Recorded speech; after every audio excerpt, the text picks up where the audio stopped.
think we are good. Hello, everybody. Hello. Yeah, I, I guess the best way to say this is I'm going to try going through a game fast, I guess is the best way to say it. And you want to say who you are because that's kind of an important part. Yeah, just kind of important, just a tiny Yeah, bit. sorta, yeah. Well, hi everybody. I'm Meg, And I'm Don, or Donovan. and we are Game Grotto. We made this game, Bots and the Robofriends, with our team at the time, and yeah, that's about it. I did a lot of the art and the animation, 3D modeling, things like that, and Don did Basically everything else. yeah, basically. Everything else, yeah.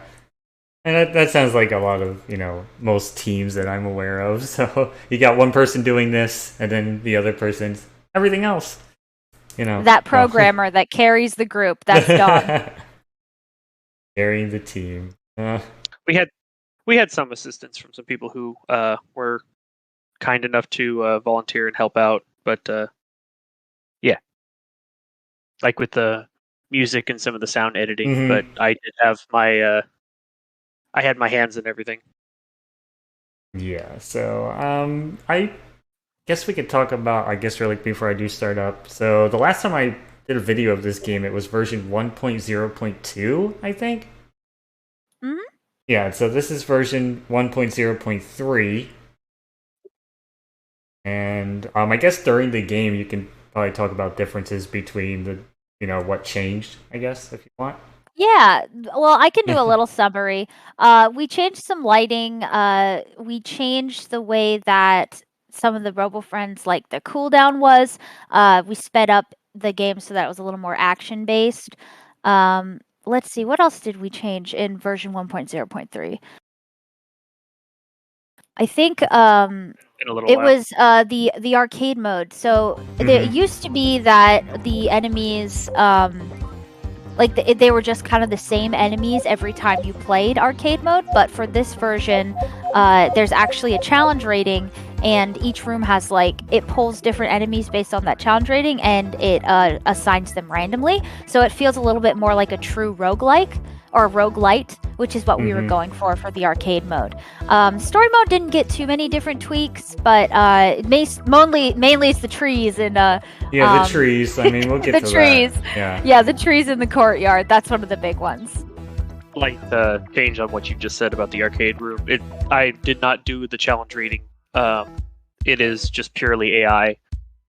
It'll everything's basically the same level and just allowing the already existing scaling to essentially make it harder or easier the farther you get. There was a point where I was going to try to make it so like certain rooms had a challenge rating, but that just seemed weird and overcomplicated. So instead of doing it that way, I just basically made AI that would fill the rooms. It would randomly choose or decide on which way it wanted to fill it or which version of like how I would have filled it.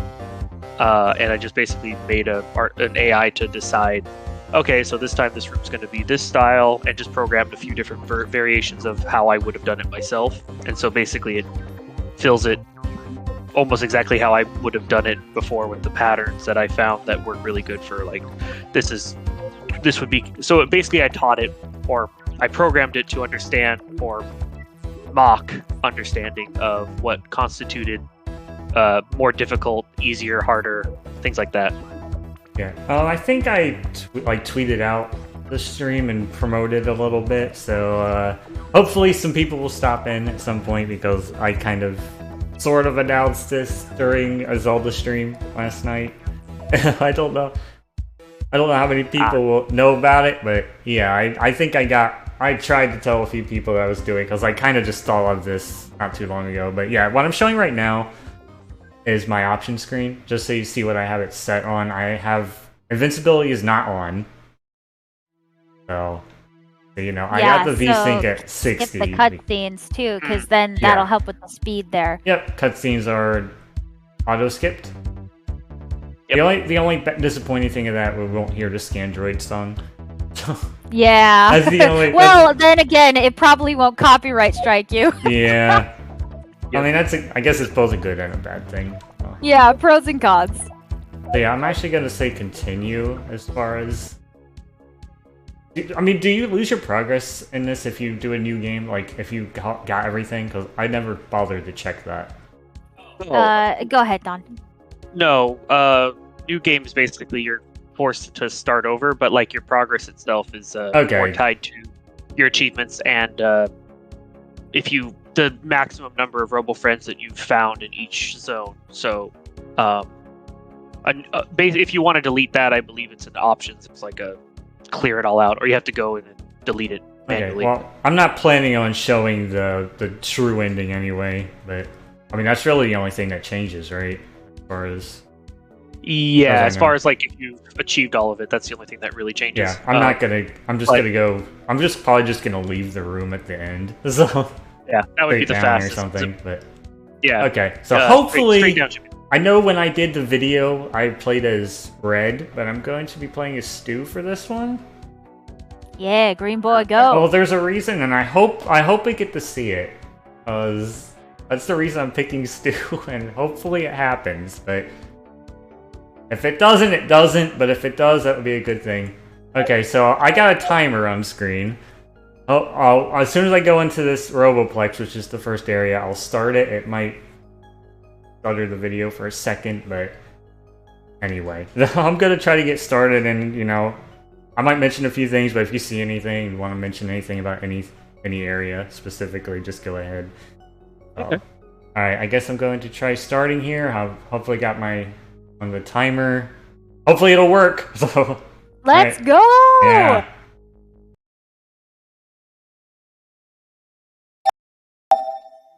Alright, so I'm already getting stuck here in things. Okay, so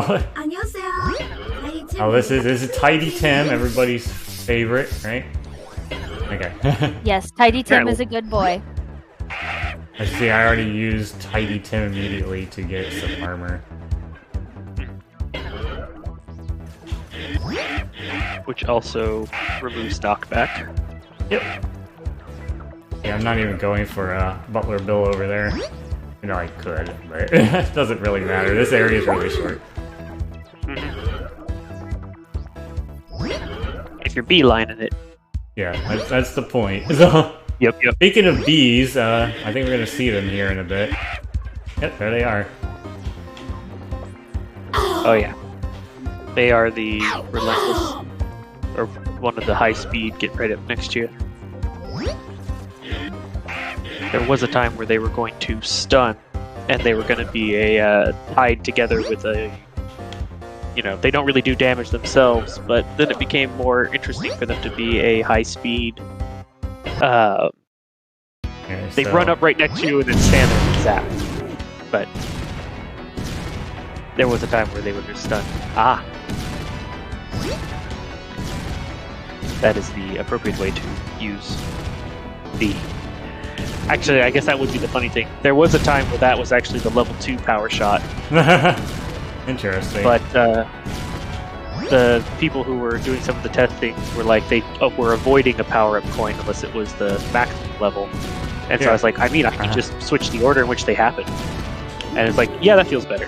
So that it goes from being a wide AoE to do lots of damage. Yeah, I wanted to use Q for getting all these out of the way. Unfortunately, I didn't do it as fast as I wanted to, but yeah. Red's actually the strongest as far as taking these out, but Stu can just destroy the punch. Get them all? Or is there another one? Oh, that's it. Okay. Oh, that's the last one. You should be playing the jingle. Yep.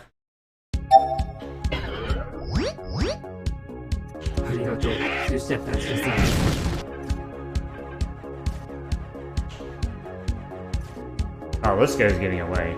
Keeps getting away from me. Okay. That was going I was like, why am I not able to get him? Got those weaving. Yeah, that was an interesting thing of because I didn't download it pathing things, I just made it myself. because by the time I was done making the pathing myself... Here we are, the trees. Oh, yeah. By the time I looked at the asset store for a pathing thing, it's like, well, that's basically what I made anyway, so I'll just keep using it.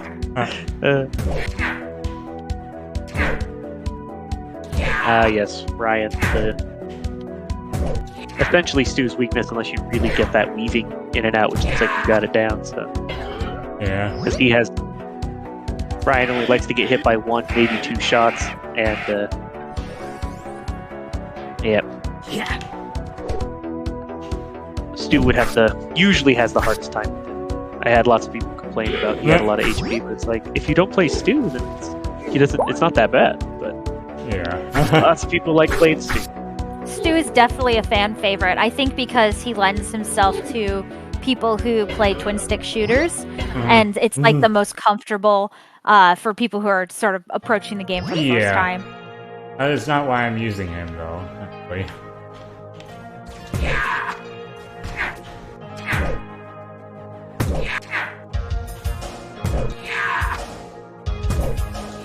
My guess would be the power 3, or level 3 power shot. Yeah, hopefully I can get that. If not, then it's fine, but it makes the very, very late game interesting. Oh yeah, it can melt bosses and always hit the damage limit. So.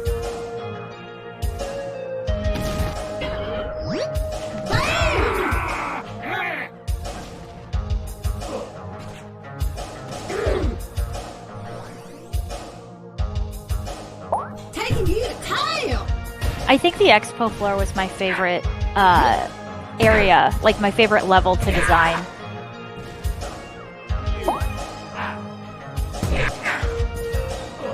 Is it because the concept was their own show floor, because they do expos to show off their new products and just like make. Yeah, I kind of think of it like Innovation Robotics IKEA.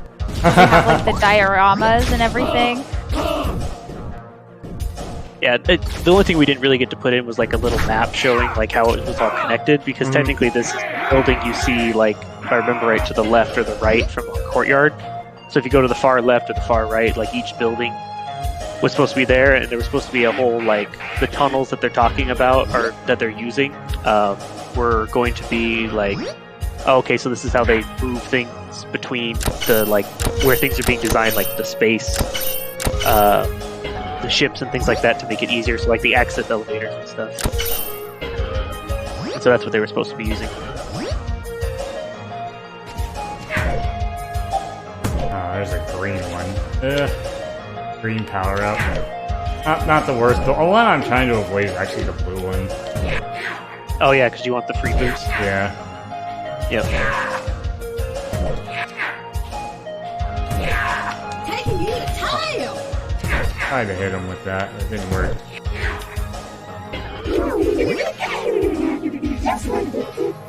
So, Feld, I'm curious, do you play on keyboard and mouse, or is it I'm using controller this time, although I think possibly keyboard and mouse. I don't know. I gotta see which one. I don't know which one would actually be better, but I've been playing with a controller. For the efficiency of Stu, unless you get the movement with the mouse just right, it is a little easier to do the spinning and moving the lasers while they're active on the controller. Because sometimes it's hard to get the mouse movement to go circular around him to get that nice AoE circle. Spin to win. Yeah, that's the only weird thing with these Guru Girls that I keep tossing up in my own mind is the... they were supposed to have more elaborate particle effects when they are dizzy, but no matter what particle effects you really threw on, it's like really hard to notice because of the sparks that are flying off, sort of. It's just a weird.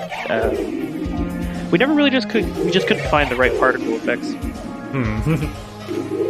Well, it's kind of easy. I just gotta wait for them to. Yeah, I mean there's supposed to be a way that if you shoot them, that it hastens when they get dizzy.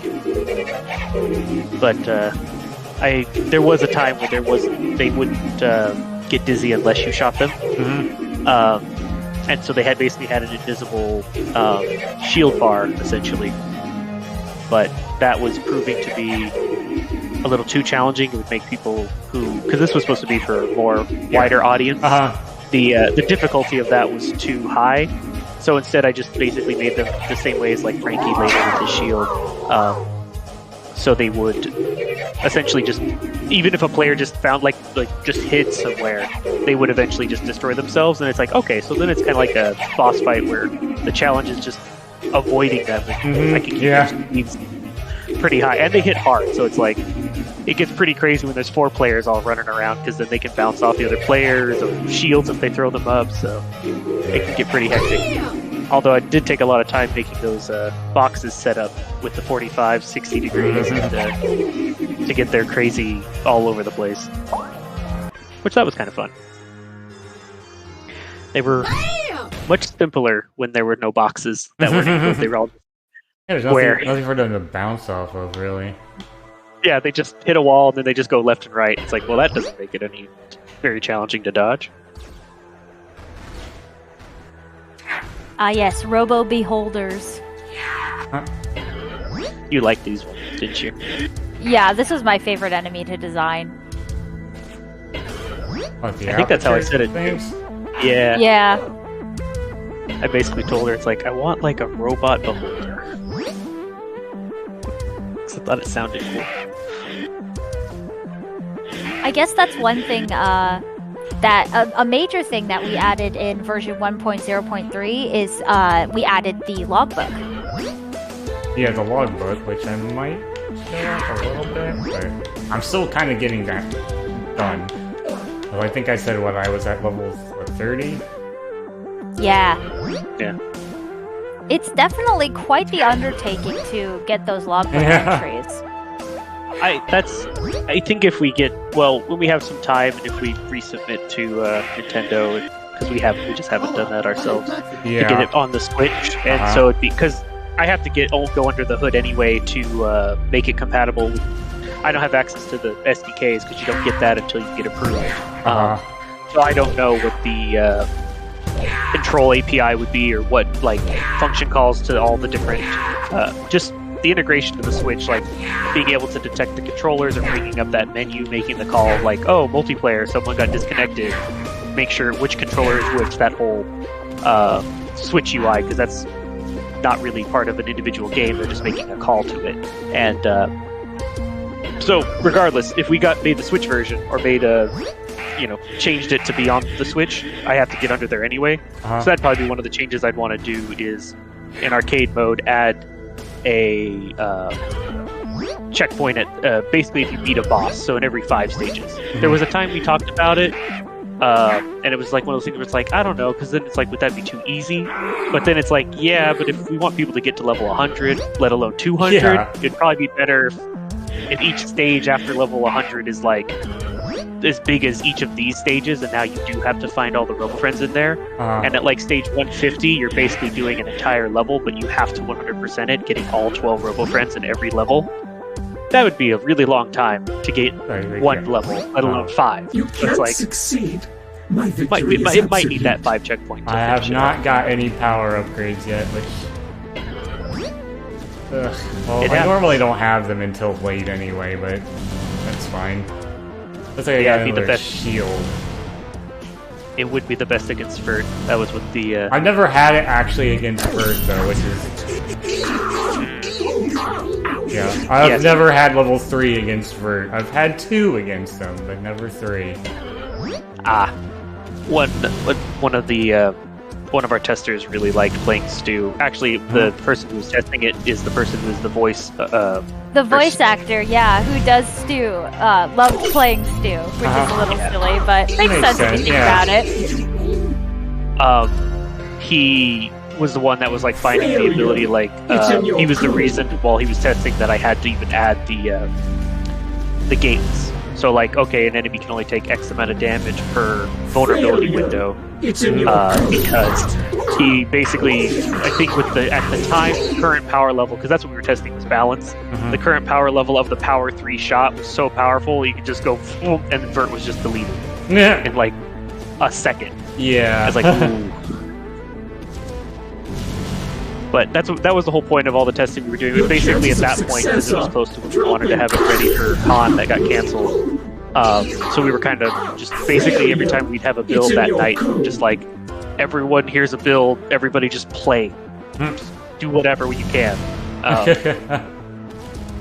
Yeah, we definitely pushed our test line, or our deadline, so the testing was definitely rushed for the first installment. But, you know, it's how it goes sometimes, especially on your first release. Like, this was our first release, so we learned a lot along the way. Yeah. Yeah, I do hope that, you know, you eventually do get this approved for the Switch, because I would get it again. That honestly, when we first, because we first showed this game, the B.O.T.S and Robofriends, at Emerald City Comic Con in 2017, and that was like literally the same. Like the con started on Friday, and the Switch released that Saturday. So we got it.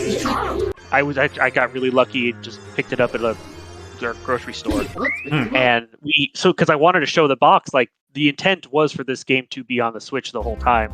Yeah. But Steam is very open and very welcoming to newer developers, new publishers. Sometimes to a fault, but you know, we went through the green light process. We were like one of the last groups to go through green light before they phased it out, and our goal was like, okay, thank you Steam for letting us put it out there, and then we were basically, okay, now we'll just submit to Nintendo and we should get approved. But with all of the pandemic stuff going on, that was everything about it was odd. Yeah. Well, and like we submitted it, our first application to it, and it was like 2 weeks or more went by, and then we got a response, and it was no, which I didn't feel too great about. But of course you were. Yeah. It was a blow, man. It was a blow.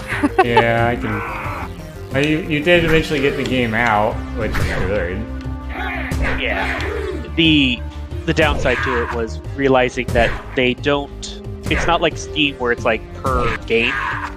It's for a publisher. So a lot of the questions were more like, okay, you as a publishing company, what do you have, or what can you? It's like, well, we only had this one game. But they're like, tell us about your next 2 releases or 3 products you have. It's like, I got this one, and we're talking about doing this project next, maybe. And so it's like, maybe since we're a little more certain, it'd probably be better. But hopefully, we'll see. That's what we've been trying to. Well, the interesting thing too is, once we do get access to the Switch, it's another armor. Yeah. Oh, I'm watching with stream delay. Never mind. Ignore me. Yeah.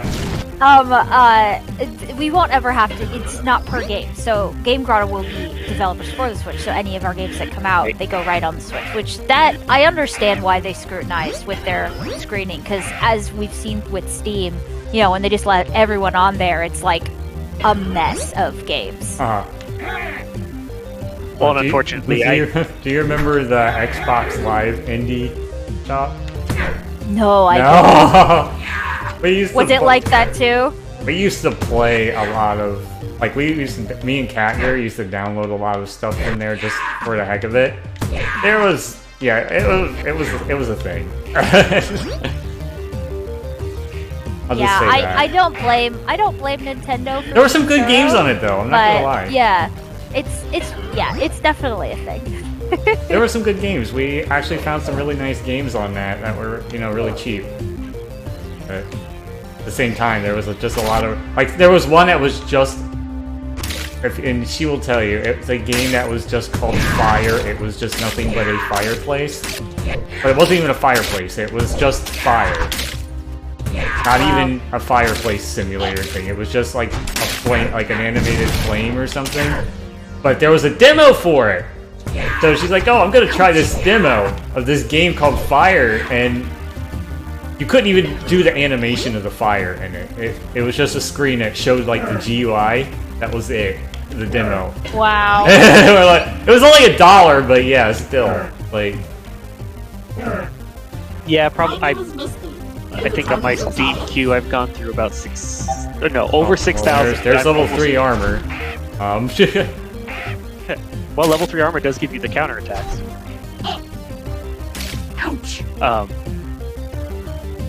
We. And I was hoping I would at least get a level 2, power. Well, the box randomly decides, am I going to pay out scrap, or am I going to pay out an upgrade coin? And then when you get an upgrade coin, it's an even split between the 4 types and then... Probably not, but I want to try it. See if I can do it. Nope. I've actually had it where the barrier kept him, like he would actually get stuck here. I don't want to try it again because I know that's uses a lot of scrap to try. Yeah. But yeah, I was gonna try that, but it didn't work. The craziest thing that I did see here that I was like, oh, good, that's really good that it worked itself out. That's why I try to program things, is so serendipitous things can happen. I think it was Penguin, Dustin, and Nori who were playing, and they actually got a green puddle to appear like right where that blue one is. And so when his animation started, and they had one where you had the green, right? Like basically like that in a row. So when he first started the run animation, he actually stepped over that green puddle. Like that first step, he went over it. And when he turned around to run back, since he was running at that angle, he tripped again on the way back. And they got a whole other window. It's like, oh man, that's great that worked out. Yeah, I think I've had that happen once before, but yeah, that's usually what happens when it's that close. But it was crazy when that worked out. The only other thing I think that might have got changed in 1.0.3 was that you actually can do tick damage to him, but you have to have him fall over once to actually defeat Brutus. Originally, I guess before there was no tick damage, but I figured it might be good. Okay, let's see how well this stage runs. I'm gonna try going a different path this time. Go. Up and then through the middle? Yeah. Yeah, this way.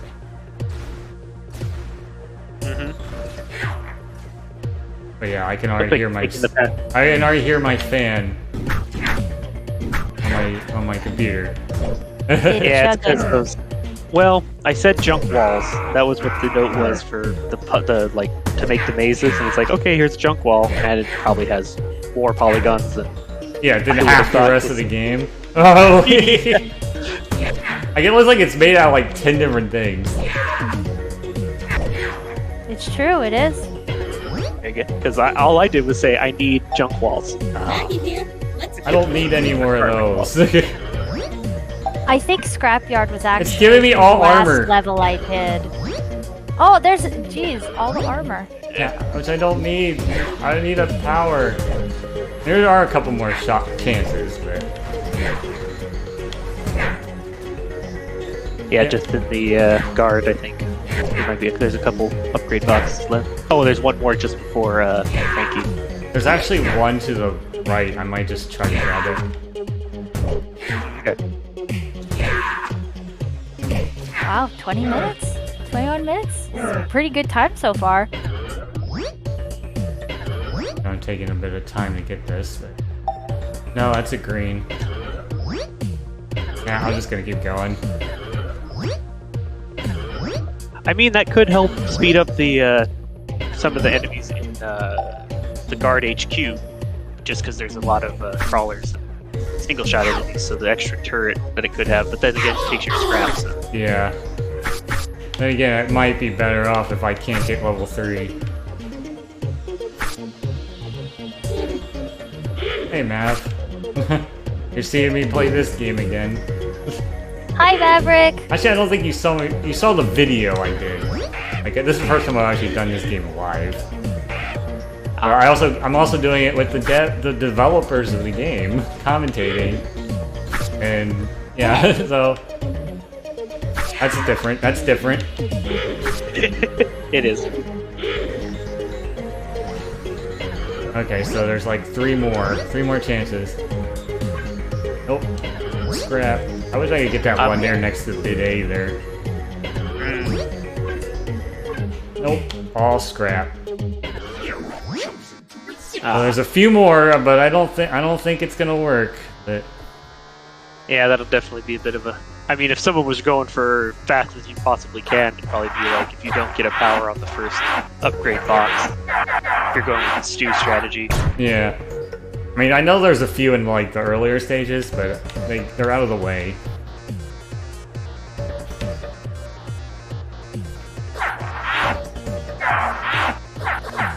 Yeah, the path you took, I believe, is the fastest path. Because that's what I usually took when I was testing the low. Probably. And getting tanky. Well, when I was trying to get to this boss fight as quick as possible to do testing, I was like, okay, make sure the flow starts, make sure all the cues are good, triggers happen, it's consistent. Well, I did originally try a different path, and it's like, well, it was fast, and it got me a bit of, item possibilities, chances, but I was like, maybe that's not the fastest path, Yeah. I decided to try the path that I did today, and that kind of worked. It's fairly quick. I mean, both paths, you might have to go through more rooms, but probably the extra rooms you're going through, if I remember correctly, don't have enemies because of the way the maze is laid out. Yeah. Okay, let's see. There's a few here. Oh, armor.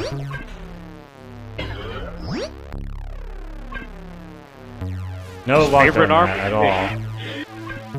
Wow. Yeah, I was really hoping to show off, how the level 3 can just destroy Reina. Oh, yeah. That's what I was really wanting to do, but it's like, I mean, I'm still doing okay. That would be the thing, though, because she's the only one that does not really have a specific timer, but that's mainly because most of her attacks I'll place this down. Stop something. Oh yeah, that'll definitely help, especially covering the back.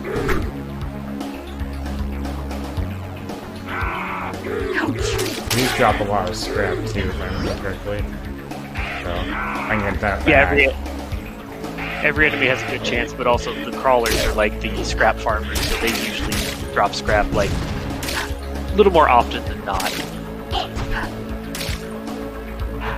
I think most enemies are set at about a 40% chance, and they're closer to like 60. The crawlers, single shot monsters, or robots.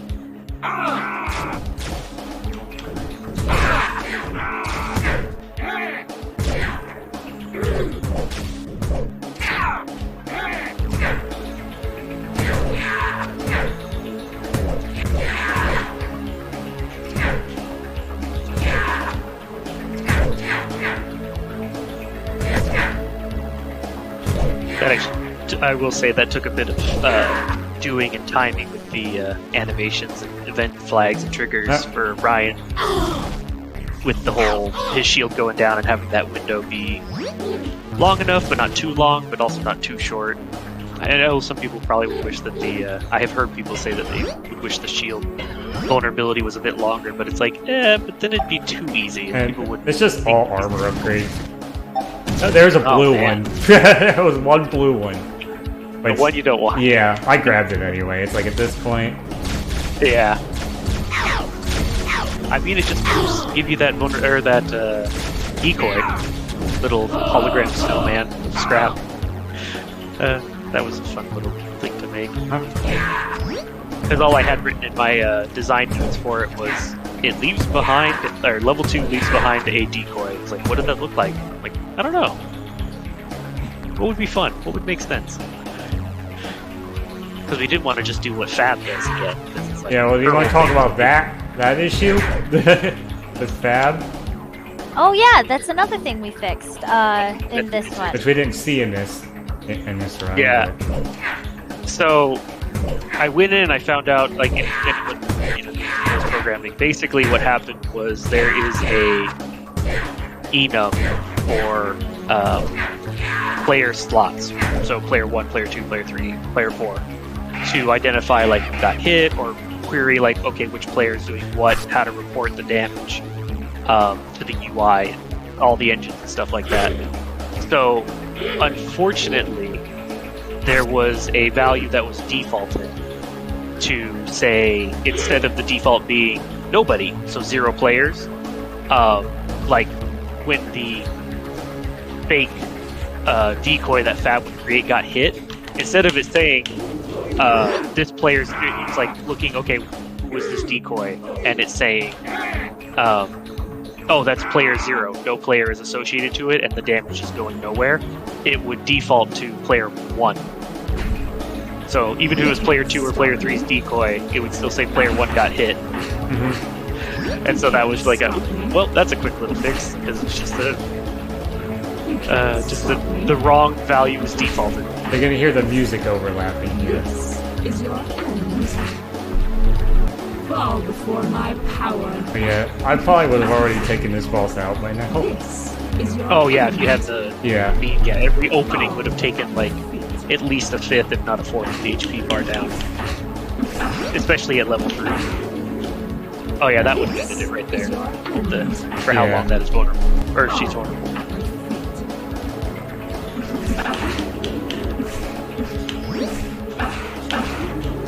I guess the quick thing I can say here is there was a time where we were thinking about having this boss have phases where she would put up the walls, or Hacker, I should say, would put up the walls, like in the halfway point, pushing you out, and where you'd have to fight guard or units that would come in on the side there.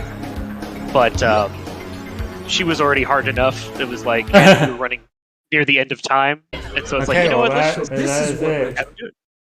Yep, and then last input done. Yep. Oh, I'll just probably 29:41. I must stand guard. Yeah, that sounds about right, because it took me a second to stop it, but yeah, so under 30 minutes. I mean, still, that's good. I mean, yeah, that was awesome. I don't think I could have got under 25, even if I got to level 3, though. So maybe, depending on when you got it, maybe. Just yeah, if I had it before Vert, maybe. But yeah. I never had it before Vert. I've never. The earliest I've had it, the earliest boss I've had it for was Brutus. Probably the only way that you would do it that way would be one of the boxes that opened up actually got power max, which would instantly make power level 3. Can the max drop in the story mode? Because I don't think I've had any. I think it can, but it's like really rare, less than 1% chance. Yeah, like in arcade mode, because you open so many more boxes, or you're just playing so much longer without your upgrades resetting, it's easier. But I do recall, like at least during testing, I believe that somebody like got a power max in the Expo bathroom, but every box is just running the same code to randomize and decide the loot drop. So it should be possible. There isn't a difference between the boxes in what would you call it? The boxes in arcade mode, boxes in story mode. There really shouldn't be a difference, or they're running the same scripts, same program. Okay, so yeah, just so you can see how many I do have on arcade mode done.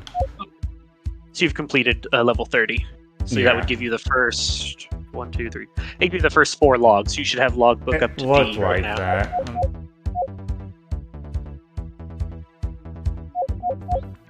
Yeah, Unity's navigation is a little strange. Yeah, I have it's A, B, C, and D. Oh, okay, yeah.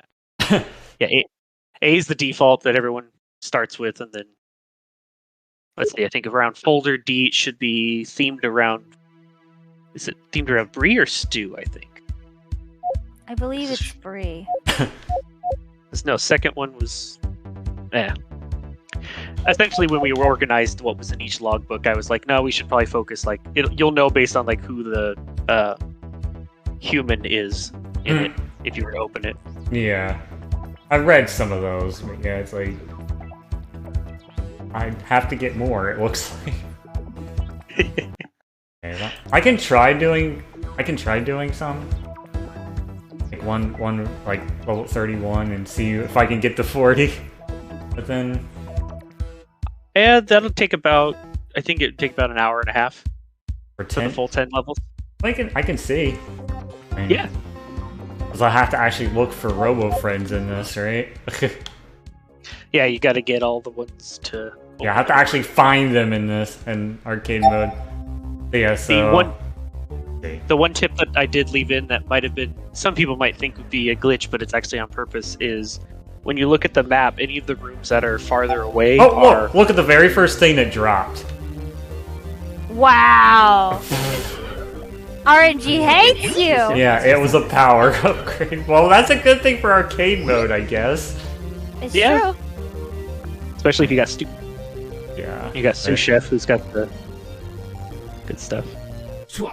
Oh, what I was saying is, like, so if you, when you have after this room, if you open the map, if there was if you had not picked up Sous Chef there in the north, or the farthest upper map area, or farthest upper room, then you would see, like, his model sitting there. So I kind of left that in as, like, they don't get de-rendered, or it doesn't turn off the Robofriends that are being rendered in those rooms. So that way, if a player has discovered it and they're like, where is that Robofriend? And maybe it was like too close to, because some of the hiding spots are like right next to furniture, and you might see a dot in that room. You're like, oh, there they are. So it's kind of the idea of, like, oh, your player character, whichever robot or bot you were playing, saw them. And so it's like, you can basically check if they remember a Robofriend being in that room, and then just go pick them up, just to make it a little easier. The one I did make sure to fix, though, was the bugs in, and I don't mean like bugs as in programming, but bugs as in, like, the little hacker bots in Kane the Crane's level.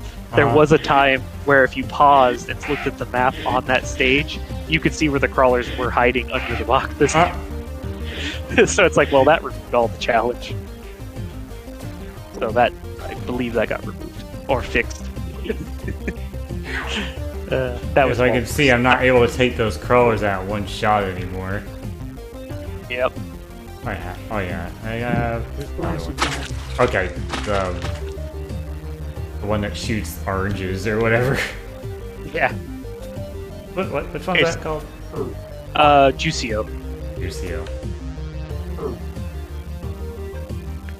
Yeah, that was some fun recording. We're like, be a very disinterested, just monotone voice, because it's like, almost like that robot that Rick makes that just passes butter. It's like, what's my job? You dispense orange juice of some kind.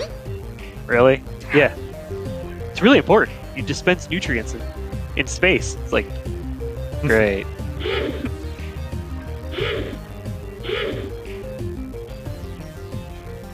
Because Juicio would be part of the space Robofriends for people in, like, space travel and things like that. Like Hub is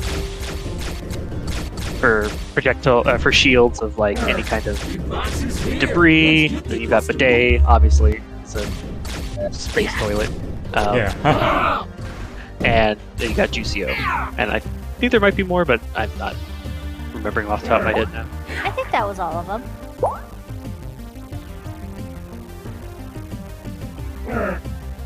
Probably the weirdest one to explain was or would be hard to explain to R&D if this was an actual, like, real life company, would be Sam, because she's technically supposed to be a toy, but she's got a samurai, like, metal sword and a TV face. But she's supposed to be part of, like, the toy lines or entertainment, kind of like Fab or V-Box, where it's like jukeboxes and music and stuff like that. So entertainment purposes or toys. Entertainment purposes only. I guess cooking if you gave her, like, a knife. Like Fruit Ninja.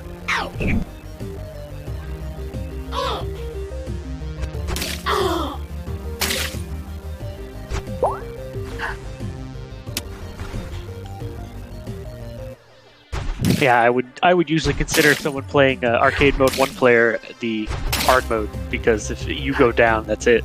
Yep, you only have one life.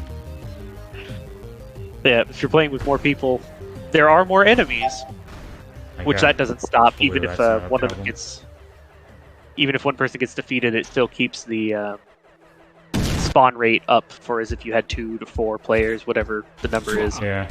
And but if one of you goes down, as long as somebody makes it to the end, everybody comes back at full health. So. Yeah.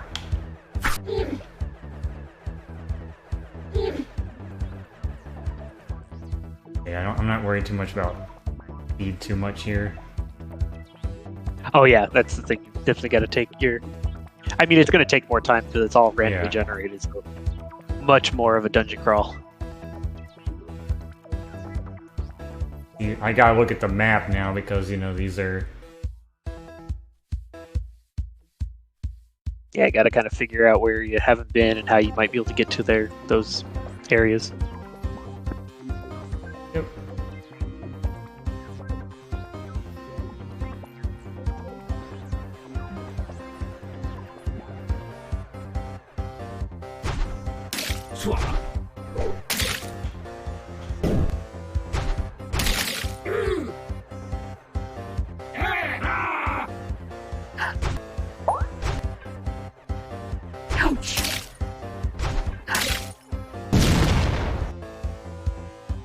There's one of those loud explosions. Boom.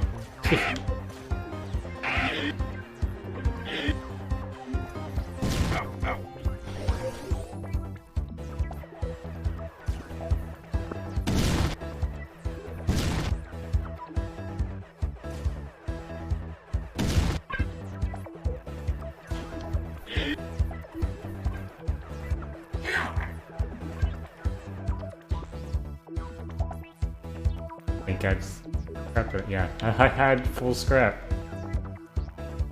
Yep, you got the 3 10s, and then you've got the full bar, so that's the 40. Time for a Awful. break. So I have.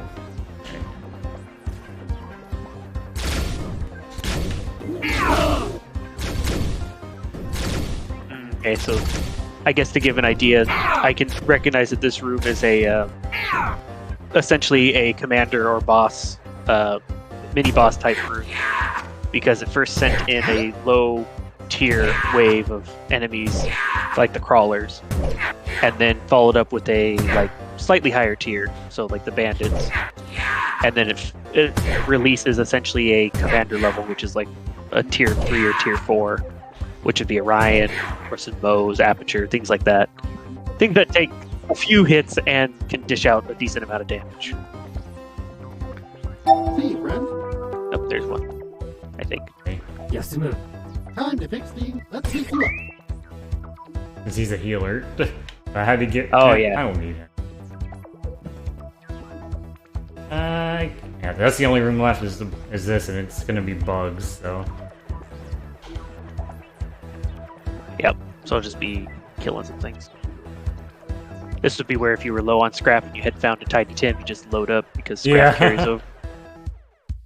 I've done that to get through some of them. Just be like, oh man, I'm not going to have the Tiny Tim on the next floor. That was one other game mode that I toyed with as an idea was if we had gotten the like character select working and if we pushed farther for like actual like PvP 4-player versus. Mm-hmm. There was a design of it where you would get to pick your character and then pick your 3 Robofriends you have following you.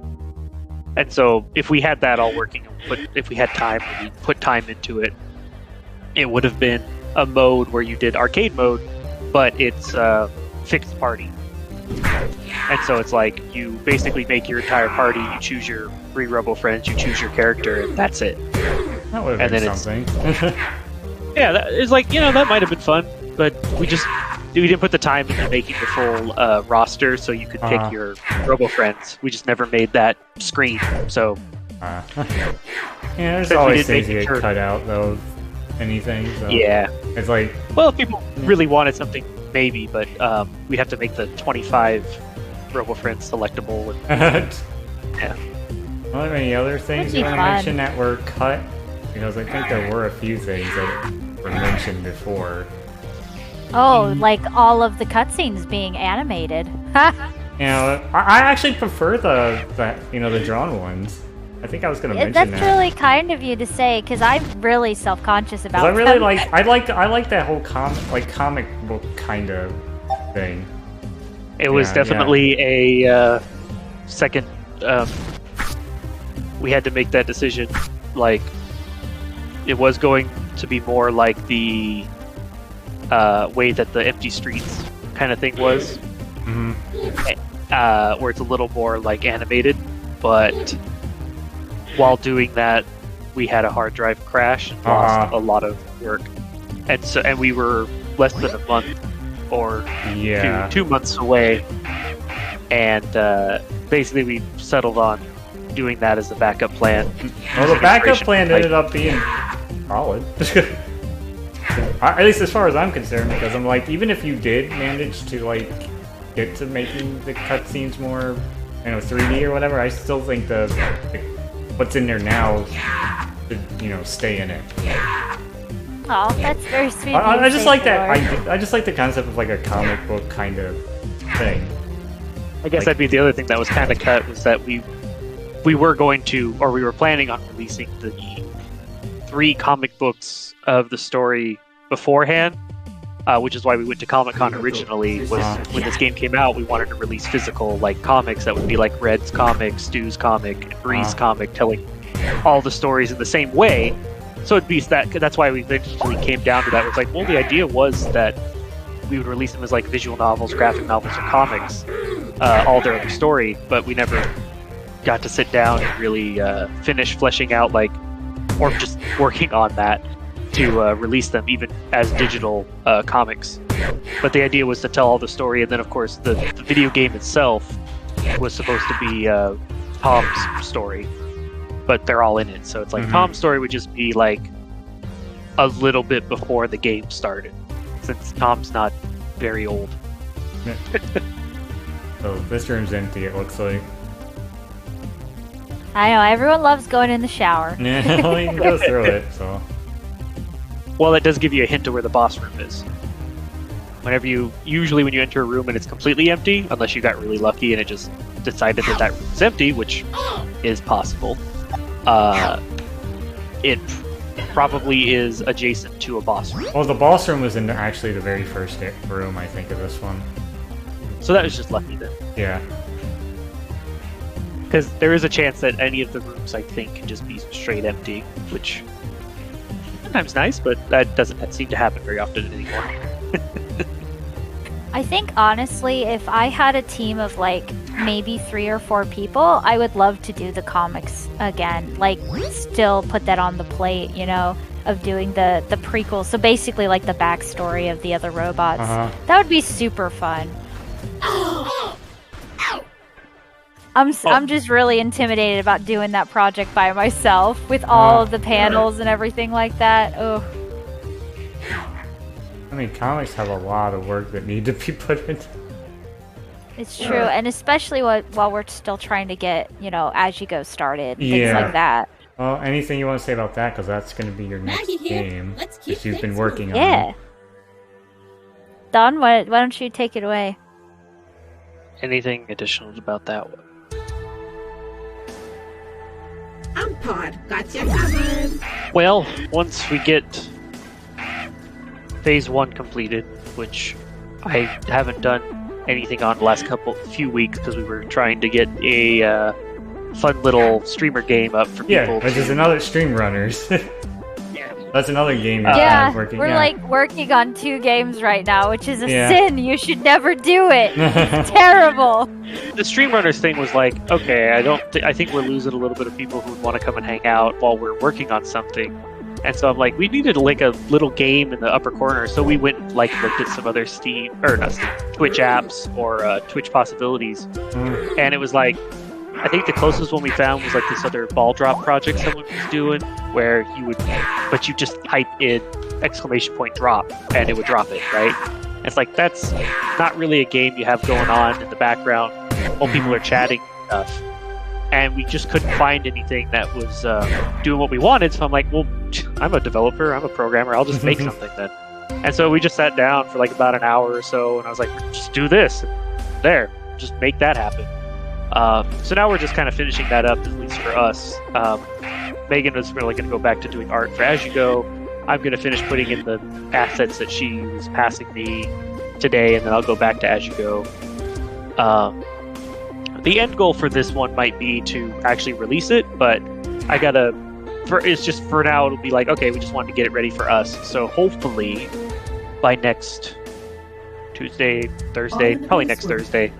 The hope is that we can have it running, at least on our stream, and maybe in the future be able to release it so other people could get it for like, I don't know, I think we talked about maybe selling it to people for like not a lot, like less than $5. Yeah. Maybe $1, depending on how customizable we make it. Like, if it's got to be modded, where it's like, here's how you go into the files, here's how you change these things, and stuff like that, it'd probably be like, on the lower end, like $1, maybe $2, so then other streamers could do it and theme it.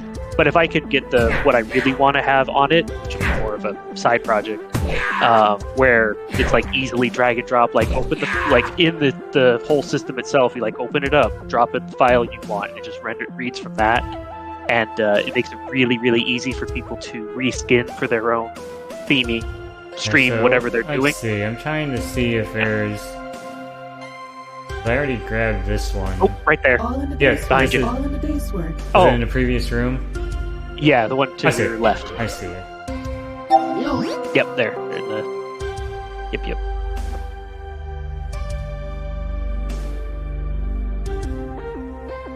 But hopefully we'd be able to, at some point, make it available. If it becomes popular and people have a lot of fun playing it, like on our streams while we're doing development work on our programming days, and people show interest, then we'll probably make that available for the people to use as well.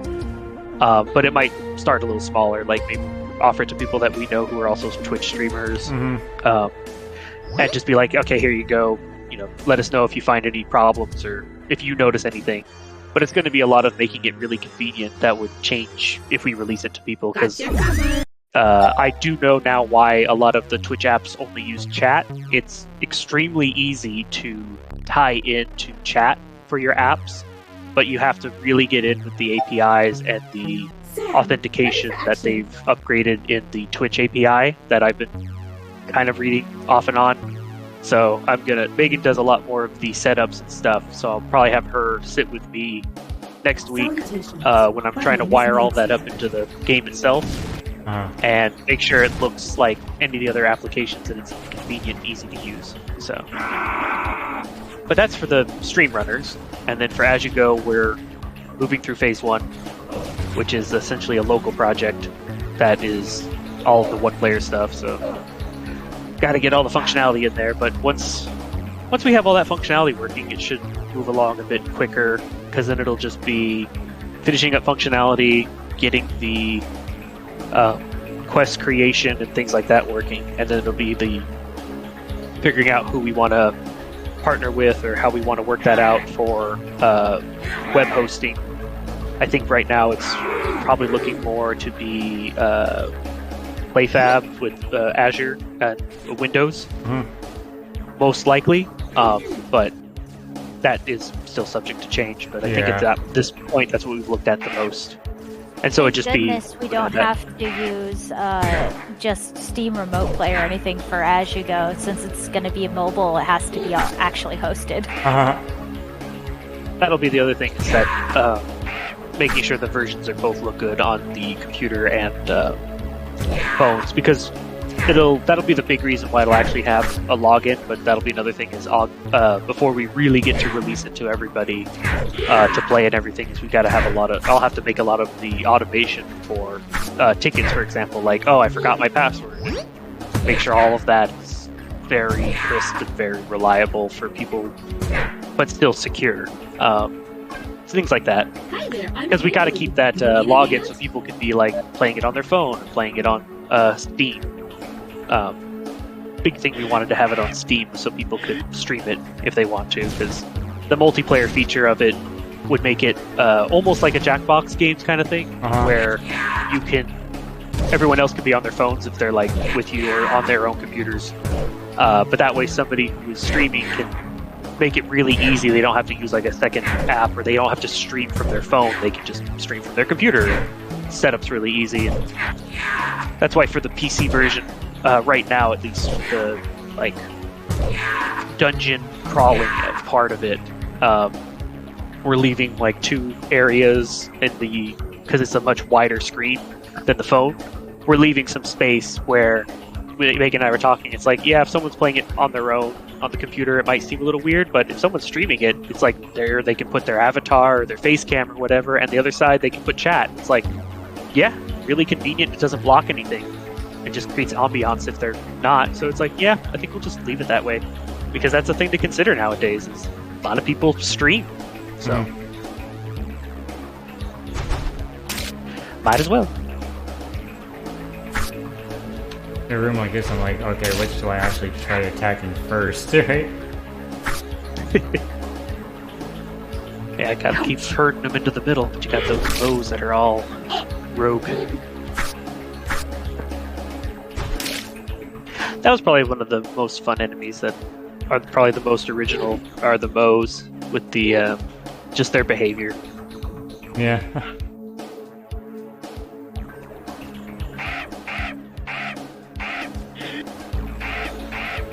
They were one of the original enemies that were actually in the demo that we had at. That was like arcade mode, but it was only 10 rooms in like a little loop. Same concept. Find all the Robofriends, go back to the boss room was the start room. So once you had all the Robofriends, you got back to the start room, and you would be able to sit there. Hold on.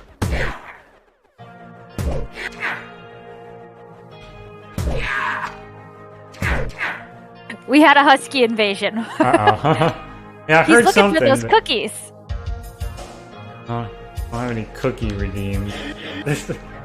Sorry, Onyx, no cookie redeem for you. You got sound effects that you can get with channel points, but that's about it. No cookies. Hey, he doesn't need them. He'll get them when we start. Here. On this one. Here we go. Ah, yes, you can go in the oven. Oh, Everyone this loved one you that can't. when we did the stream-a-thon. That would probably be something that if/when, because I should be at least a little bit positive, we get on the Switch version, that'll probably be something that I would update, is maybe just add another achievement or a thing there. Just for, you're not supposed to go in there.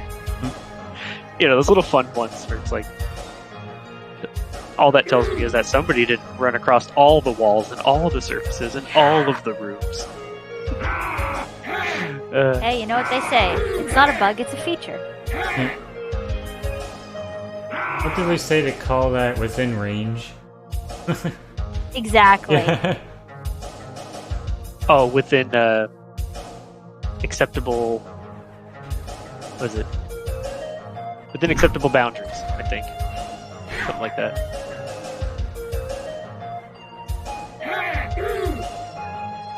So the joke was that you're inside of an oven. Oh, I got you. I Yeah, was thinking another way of the.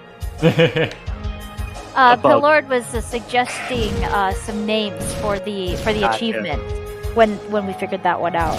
Yeah, and it's like, what did we say? What was the description? Now I remember something about how many degrees you needed to. It was like 360 degrees, because like 360 no scope. Yeah, I think it was something like that. Yeah, that Nice. sounds about right. We're gamers. We make gamer jokes.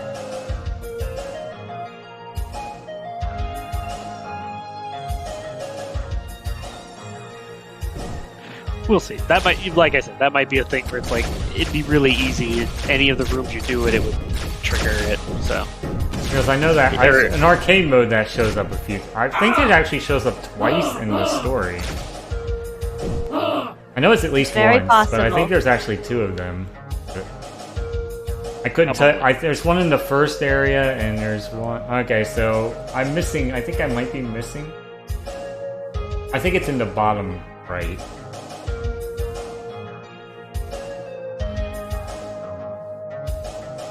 Yep. We are. oh yeah, that one snapped. Mav has some other ideas. Gone oven my head. Eat the heat. Half baked. Oh, I like half baked. That one's pretty on the nose because we missed it. Yeah. Yeah, you missed that you could clip through it. Exactly. I like that one a lot too, Mav. That one's pretty good. But yeah, that would definitely be one of those extra, like, might as well. I don't know what it wouldn't give you anything else other than you're in the know. Yeah. The satisfaction of... If you know, you know.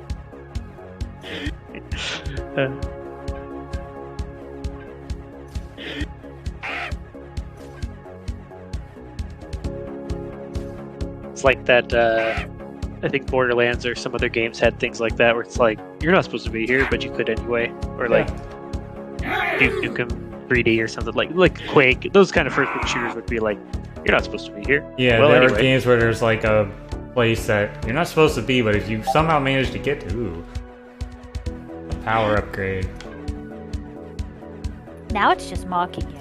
Yeah, but I don't know if the... Oh, here's a toilet. Flushing the airlock. But now you should be at level 3. Oh, bidet, yep, track. Well, I'm hoping that I get to show it off against the boss then.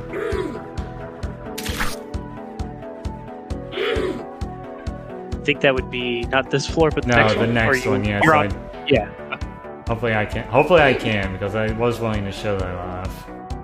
Hoping to do it in story, but, you know, if that doesn't happen... That didn't happen, obviously, but, you know. Yeah, I mean, with random, it's not always the same. Yeah, I think that's why I like playing as Red as well, because Red is more consistent, I think, because you just... You don't have to worry too much about You shoot. the items you get. At least I didn't. Yeah, his power shot is like... Yeah, it's just a spread shot, from what I could tell. Yeah, but it doesn't. more Yeah, and more and more. it's not as broken, but he doesn't need a broken power shot. Yeah. His normal attacks are strong enough. Like he can take out groups if you just aim right. Oh yeah. Like swarms of small enemies. He can just shoot a few rocket or missiles. Are done. If you time it right, I think some of the explosions, if you can get them to overlap correctly, with the bosses, even his power shot, that can do a lot of damage as well. The one that was like really crazy was Bree's power shot at a time there, because I'm guessing did it used to like multi-hit? well, it multi-hits now, but there was a time like before it multi-hit where it was just a single attack and it would just hit someone once. Oh, but and that would do a lot, a lot of damage. Well, it would hit the one time, and it's like, okay, that's the amount of damage it's supposed to do to each enemy, right? But people who were testing, it's like, man, I want it to hit multiple times. I want to watch their health HP bar like go tick, tick, tick, tick, tick. So I was like, okay, so I turned that on. Well, power level 3 didn't have its damage adjusted to now be spread out over multiple hits, and so a lot of bosses would just get deleted because it would rapid hit at the same value. So it'd be like broken amounts of damage that even the gate couldn't catch. Sometimes it would just kill them instantly, and it'd be like full dead because it just had so many to process. So it just had to get turned down a little. It can still do a lot of damage because especially the bosses or enemies that stand still, like Brutus, but it got toned down a little bit, so not quite as absolute destructive. I get to see a Watt here. Oh yeah.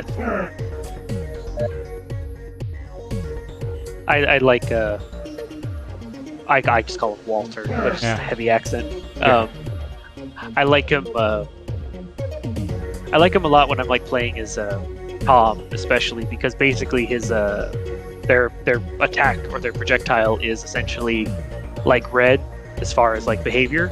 So it's nice to kind of have a back pocket Red missile.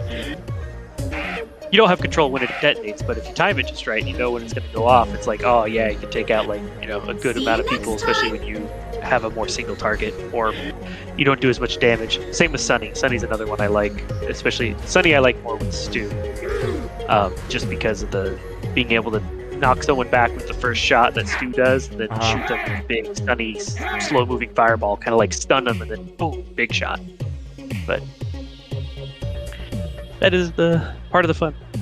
I mean, with Red, I really like Handley because then it's just you get another rocket that you can detonate if you have Handley fire first, because he just imitates whatever your character's projectile is. So that one's not the best with Stu because he just shoots another projectile, which Stu can shoot so many on his own that it doesn't really matter. But if you're Red or pretty much anyone else really, but especially Red, because it still sees that projectile as it belonging to Red.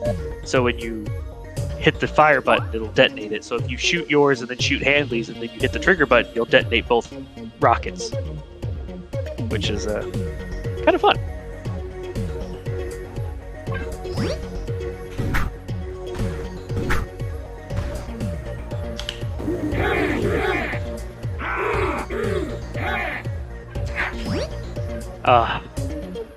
So happy when I see that laser.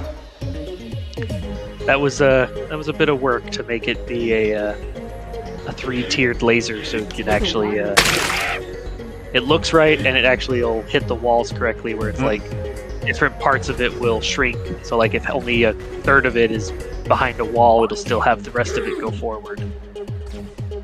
A lot of collision messing, but it looks so good. Especially when you're rotating it, there's like big pieces of furniture like the desks in the middle, and it kind of forms around it slightly. I just thought it was a really good effect. I think I spent some time on it. I remember doing that. That was a lot of fun. When I finally got it working, I was like, oh, this is why I spent the time. There's another power, but I already have it. There's an armor, but I will see you later. okay, ball store's open.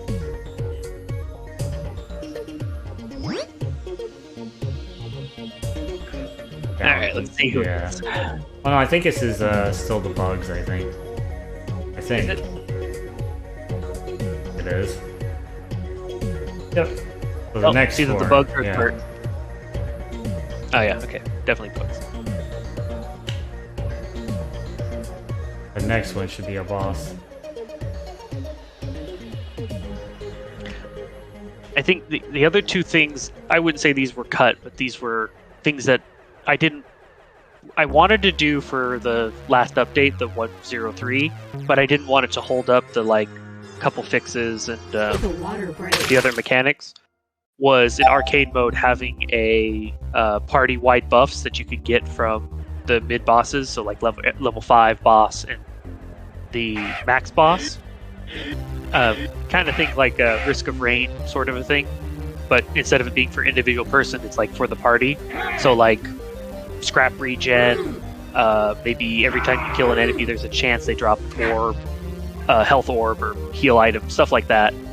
Attack up, defense up, things like that. Yeah, they're all in these boxes.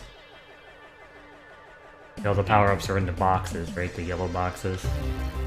Those would be in this case it would be from the bosses. So like when you destroy a boss, there's they would drop one of the like party-wide buffs. So it's like it could have help, but it was like only had like 7 or 8 possibilities, and it was like there's I don't want 10. to.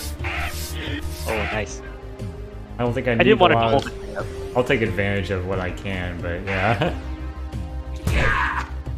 I've already got pretty much full scrap. Yep. Full overshield. Or armor.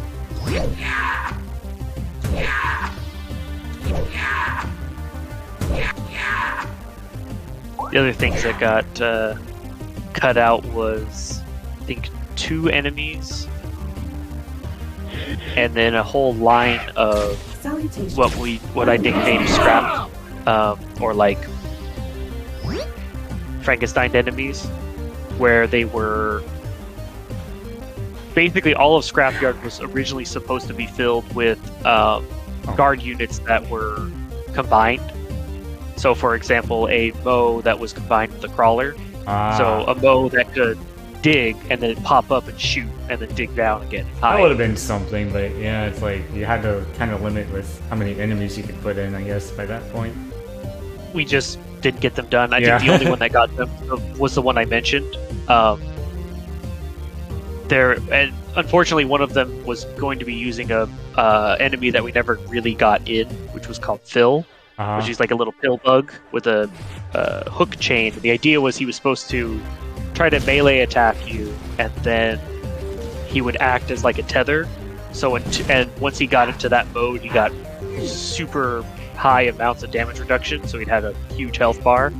But until you destroyed him, he basically tethered your character to that spot, so they couldn't move past the chain.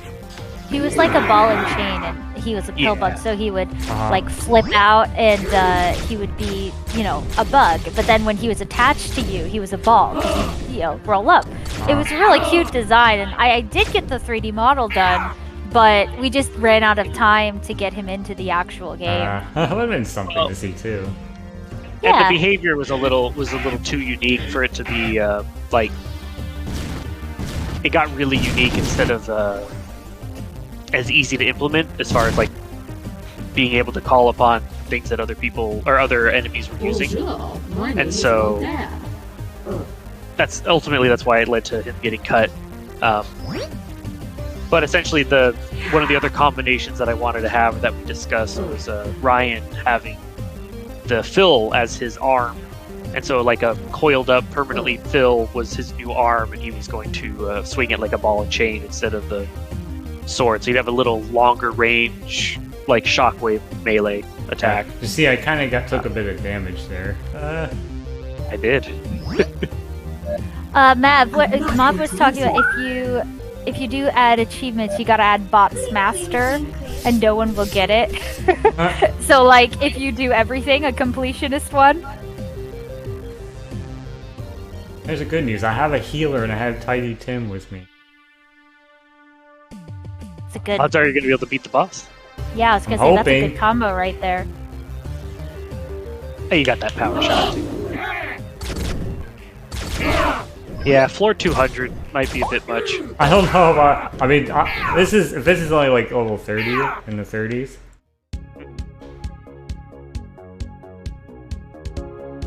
Oh no, we get the reference.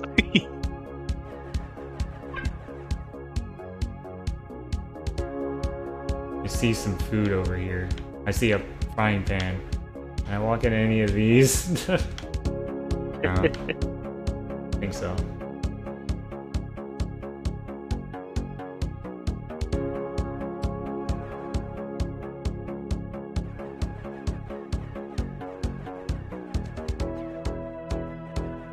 Time for a break.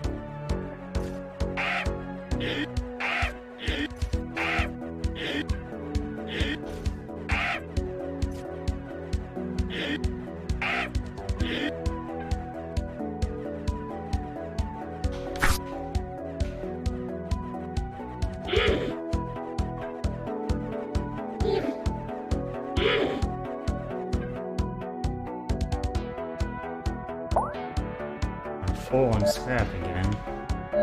I'm I not have no going to idea how lose much it. health I have, so just gonna heal again. Oh yeah, might as well. When in doubt, just have a bunch of shield. Adios. I think the shield doesn't let you take damage to your HP bar from the single hit. So even if you have only a sliver of armor left, you get hit by something that should take like half a health bar, which would really only cover like a Ryan. As long as it's a single hit, it should only take the shield. I don't remember if that actually is 100% how it works. I don't remember testing it very much, so I haven't looked at it in quite a while now, so I can't say that's for 100%. I can go to the boss. Good luck. Alright, it looks like it's dirt. So that'd be a Frankie. Probably. Yep. It is Frankie.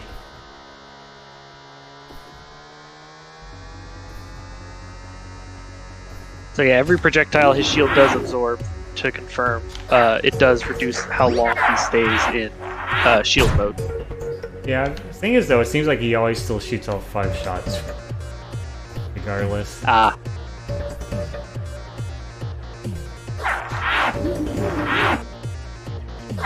It might not be taking enough to be noticeable as much.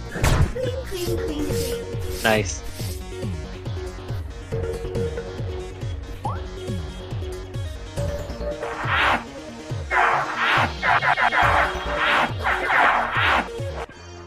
Yeah, because it's like I took like what half his health bar out was one of those shots, I think.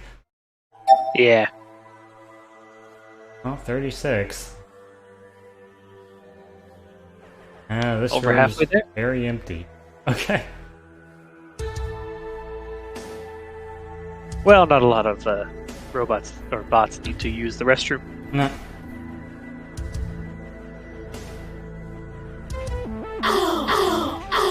I think that one enemy is stuck over there.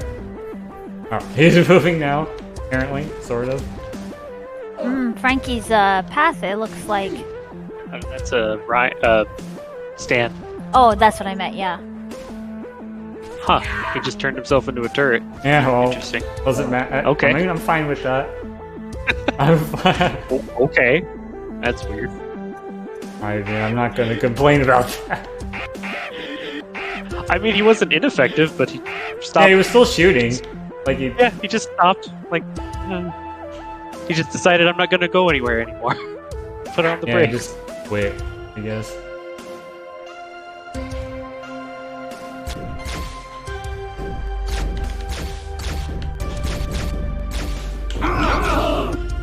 Sometimes nav agents go a little squirrely. Well, I remember that one pathing, it took the crawlers that went straight into the ground.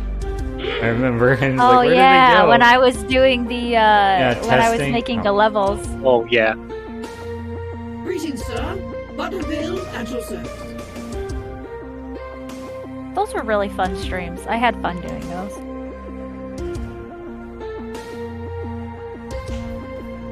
I'm really excited for when Ashi goes at that point where we can be sort of testing live and showing people how things work. But honestly, it's one of those games where it's gonna be like just done. And so I doubt we'll be able to do much of that, which I'm kind of disappointed about because I had a lot of fun making levels with everybody with bots. That was fun.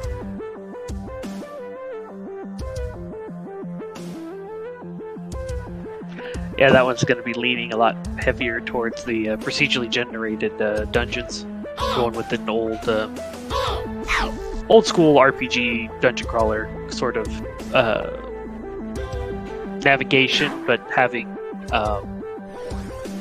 I want to say original card game mechanics. I think people are really going to enjoy. I think they're going to have a lot of fun with it. It's. I want to be able to say more, but I really, Yeah, I know. really can't. Still in development. I know.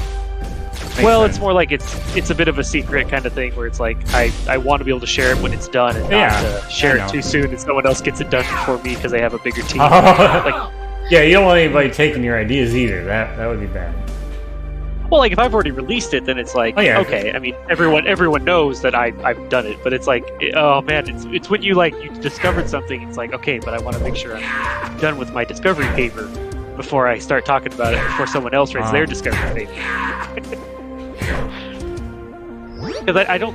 I mean, I'd like to believe it's going to be a lot of fun, and I think people are really going to enjoy it, and it might spawn copycats and stuff, which I think it's going to fit a lot of style, kind of like how what was it, the Slay the Spire or other kind of the games like that where they had that side view roguelike card game play, and I've seen like a bunch of RPGs on Steam use that same kind of thing. So it might be one of those kinds of things, not like Slay the Spire, like that gameplay, but the same lines of like where this will come out. Maybe a bunch of other people will feel inspired to try making their own rendition of it. So, but I want to get our version done. That's And then let like people know. lately I've seen a lot of people making Inscription copycats. And it's just like, oh, okay, yeah, I could see that. I mean, that game was pretty cool. I liked the like ominousness of it, I suppose. Yeah.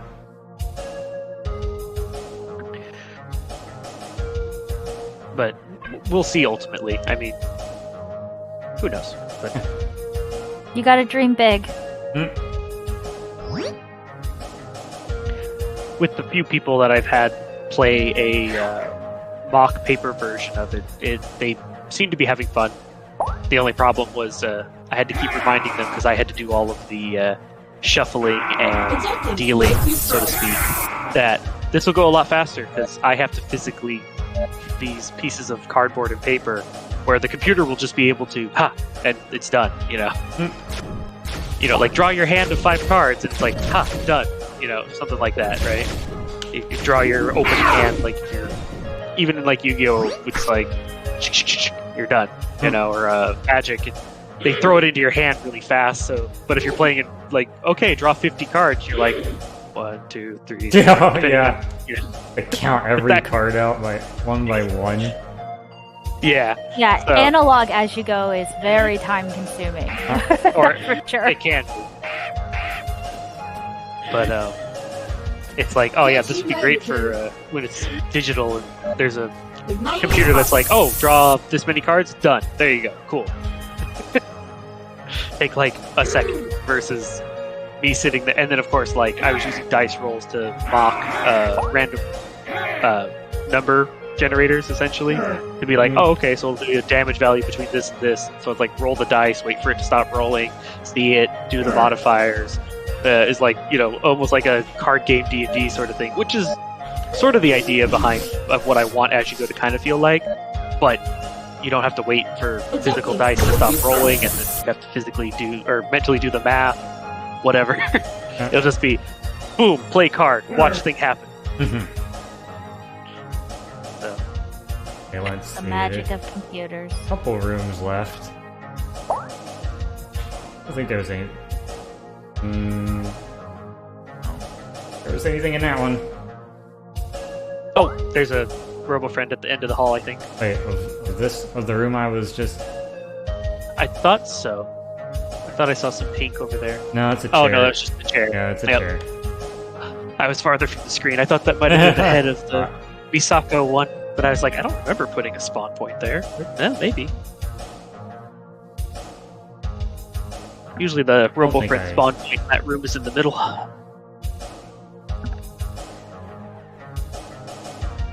Oh, here's one.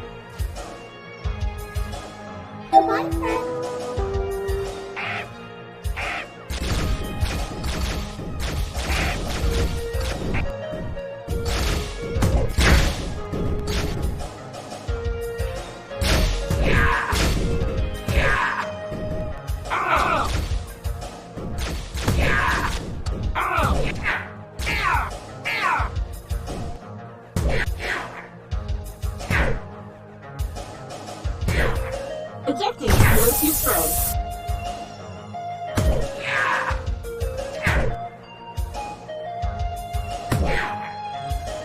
Yeah, these you said that's called Ryan, the nightstick. Yeah. Yeah, Red can take those out much faster. Oh yeah. Red and Tom are. Yeah, because Tom has that melee. The only problem, like with Tom, was because Frankie's behind a wall. Yep. It's like which was on purpose. Yeah, I could think of that. That was probably just on purpose to make sure that you couldn't just destroy every boss with Tom. Well, the other thing too is it's a little bit to do with the story because, like, each of the bots kind of have a nemesis, right? Where like, like Vert and Stu and Brutus and Bree, and so when we chose which bot kind of interacted with which boss, we made it so that it was a little bit more like their weakness, right? Mm-hmm. So the reason that it's hard for Tom to fight Frankie is because that's his nemesis. And it's sort of a same with if you're not using the power shot from Stu on Vert, because he's usually just hit and you can't shoot him until you knock it down. And to shoot through the bombs, you have to shoot one shot per bomb. So, I mean, some people when they're first doing it, it can be a challenge to shoot around or past the bombs and actually hit the target. But if you're shooting with like Red, blow it up, shoot one rocket, kaboom, all the bombs around that blow up, then shoot another rocket. Now he's on the ground. Pummel him. Or Tom can move really quickly and he's like, you throw a buzzsaw and it ricochets off the bomb and hits the button, you get your trick shots down. You want to feel like you're Captain America or something like that. or Tron or whatever. You can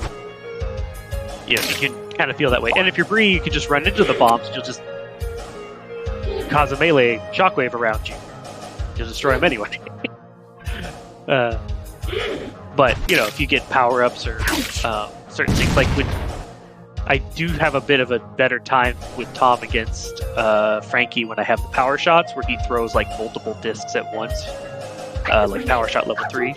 So it becomes a little easier, but Tom's weakness is definitely he doesn't have a very strong long-range attack. Yeah. So. Plus, for the melee, you do have to kind of get close to things too. Yeah, so usually the tricks I try with Tom is I try to throw the disc to ricochet so it'll go behind an enemy, and then the knockback from the disc coming back towards me will knock them closer to Tom, so then the disc will knock them towards me, and then I can punch him. But that's sometimes easier said than done. So. Yeah. From my experience playing all the characters, But if you have armor on and you're not too worried about taking damage, you can just run in mashing A or the trigger or whatever the fire button is for whichever controller you're using, and just do damage. So.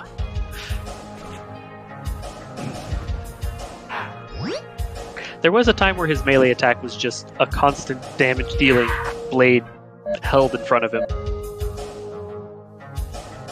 But that seemed overpowered and underpowered at the same time. Huh. That's weird to say, or if that makes sense. Because it's like, sure, you could dash into enemies and it would do like really good against crawlers, because then you just like walk through all of them and they just all blow up.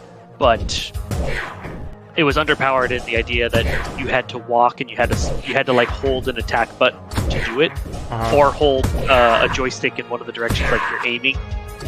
And so it's like a lot of people, if they didn't play twin stick with the controllers at the time, it was confusing, and so they wouldn't use it. And so it's like needed to be a little smarter about it. So that's where the idea of he was detecting how close he was to any particular target, and he would just do a punch, sort of thrust towards them real fast, and it made it a lot more fun. It was like one of those. There was a Misako in the upper corner of that last room, I think. I can check that. We got a little stream delay, but that's okay. Yeah, I mean, it's Twitch. I've had some really bad stream delay issues with Twitch in the past month. Like, just trying to watch things. Like, if I'm not watching like a partner stream, it just buffers on me constantly. Oh. Yeah, that's been like that for about a month now. I don't know what's causing it, because I can watch like 1080p stuff like at high bit rates, like with no problem if it's a partner channel. They're throttling us. Affiliates down! It might be. Okay, so let's see. I'm in this room. It was like up one more. Yeah, I see. Oh, yeah, okay. こんにちは、ひさこです。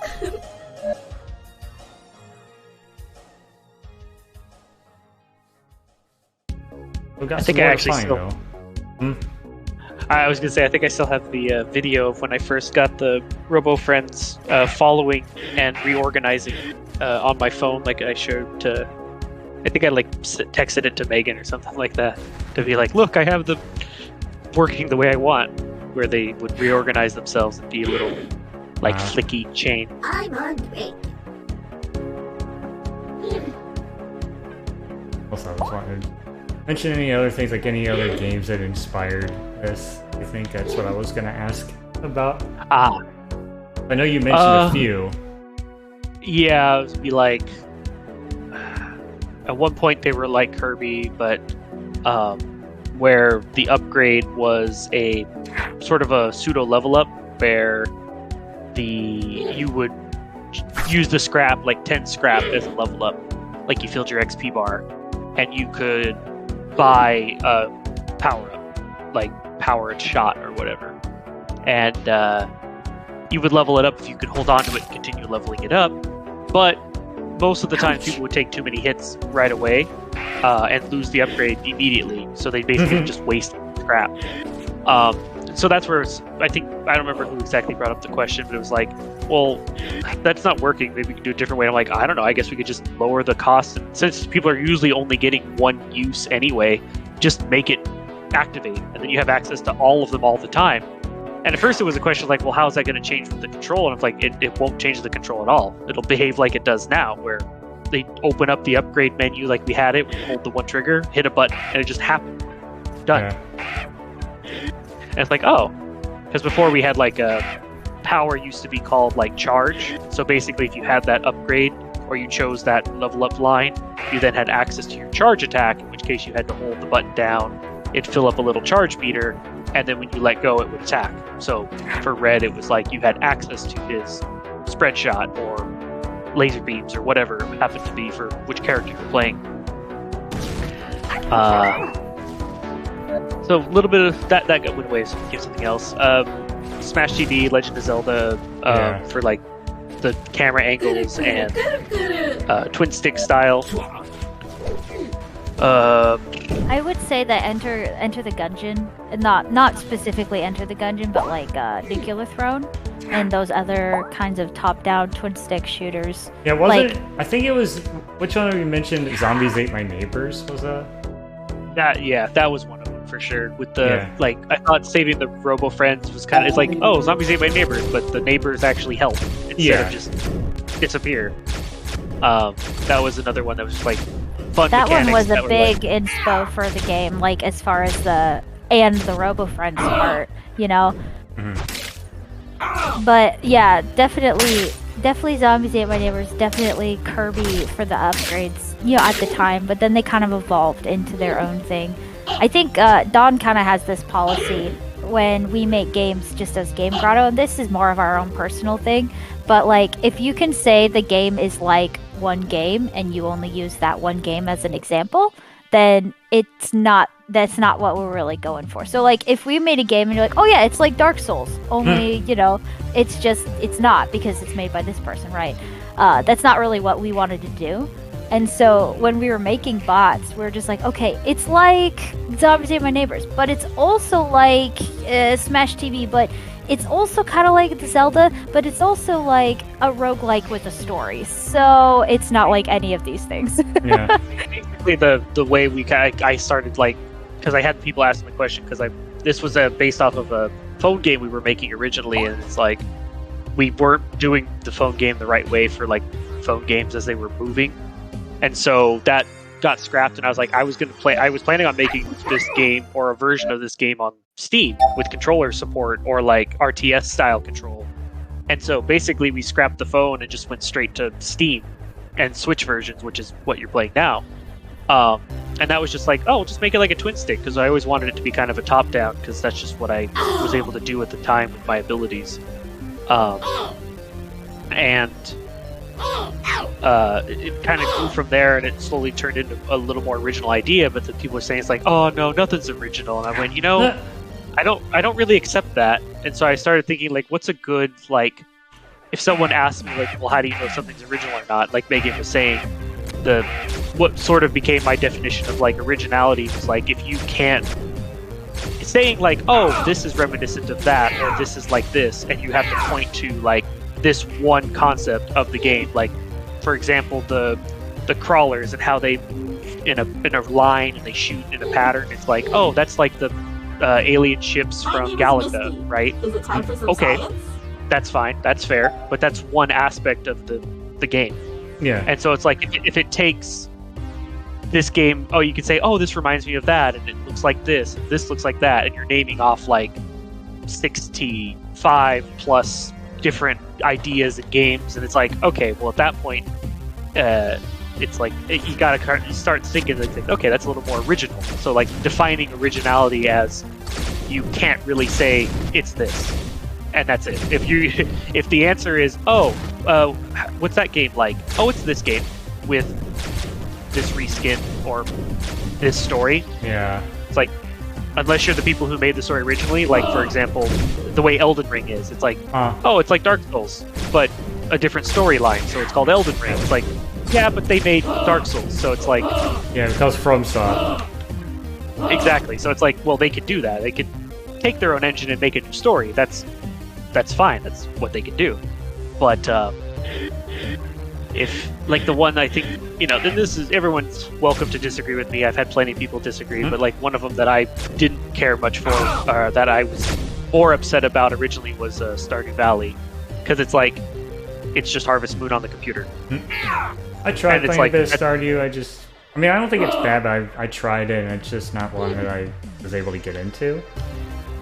I mean, it's like the idea, I guess, I thought was like there were so many aspects of it where it was like it's just Harvest Moon, and so I was like, but I like Harvest Moon, or well, I liked what Harvest Moon. Now I like the Story of Seasons, like that. Yeah. Those games, or even Rune Factory, but.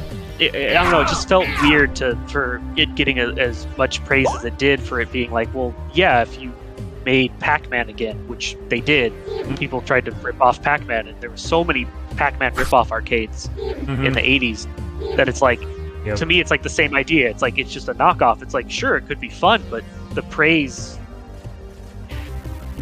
it might not, it's like, okay, cool, we can enjoy it, but there's a reason you like it.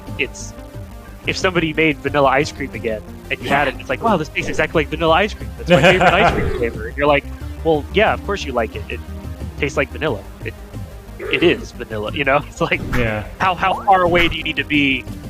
Same like with music. I started thinking of it like music, like to be original, where it's like, there's only so many notes in the scale and so many octaves, right? So it's like, yeah, every song, if you say, oh, well, my song has a C in it and a C major scale in it, so I copyright that. It's like, nah, because there's rhythm, and there's the order in which it happens, the feels and the instrumentation. There's, if you change up all those things, it's like, sure, you can notice like, oh yeah, that 4 chord exists in so many rock ballads or whatever, right? But the lyrics and the feel that you get from it, that makes it different. And so it's like, okay, if you can start applying that, then you can still come up with something that's more original, or like push yourself to try to make something more original. Like, okay, how can I take a few ideas and build on it? And so it was just coming to that. And so with this game, it was like, what sounds fun? Where can I pull from like inspiration, or like games that I've played that I really liked, a certain mechanic, like for example, Stu's Power Shot that you were just doing. Yeah. It was like, I really liked it when Ryu in like Capcom, Street Fighter versus X-Men, or Cyclops in like the Capcom versus Marvel, or Marvel versus Capcom, the way that effect looked, and the giant beam. And I was like, oh, I love that way that looks, and I like the way it feels when you control that giant laser, And it's like, I want to have that in the game, but now, now I can do it with my character, or a character that I want to do, because it fits his character and personality. So that was like, the way I wanted it to appear was similar to those kinds of attacks, or even like Dragon Ball Z, the Kamehameha. It's like, I want that feeling in the game. So how can we do our version, or our rendition of it? Yeah, I'm listening, It's like, I get what you're getting at, some of it. It's like, you gotta think, what can you make that doesn't seem like it's already been done? Yeah, and I feel like that's something that it's on our personal agenda as indie game developers, because that's definitely not the case. There's a lot of indies that, like, there's a lot of games out there that's just like, oh yeah, it's just this. And a lot of people enjoy them, and that's totally their thing. But I feel, as Game Grotto, just because I have the platform to say so at this very moment, but as Game Grotto, that's kind of our prerogative, is to make things that don't feel just like everything else, Which, to be fair, is not easy. No. It is much easier to just pick up something that you already know is going to work and then just run with it. Yeah. Much riskier, I would say, unfortunately.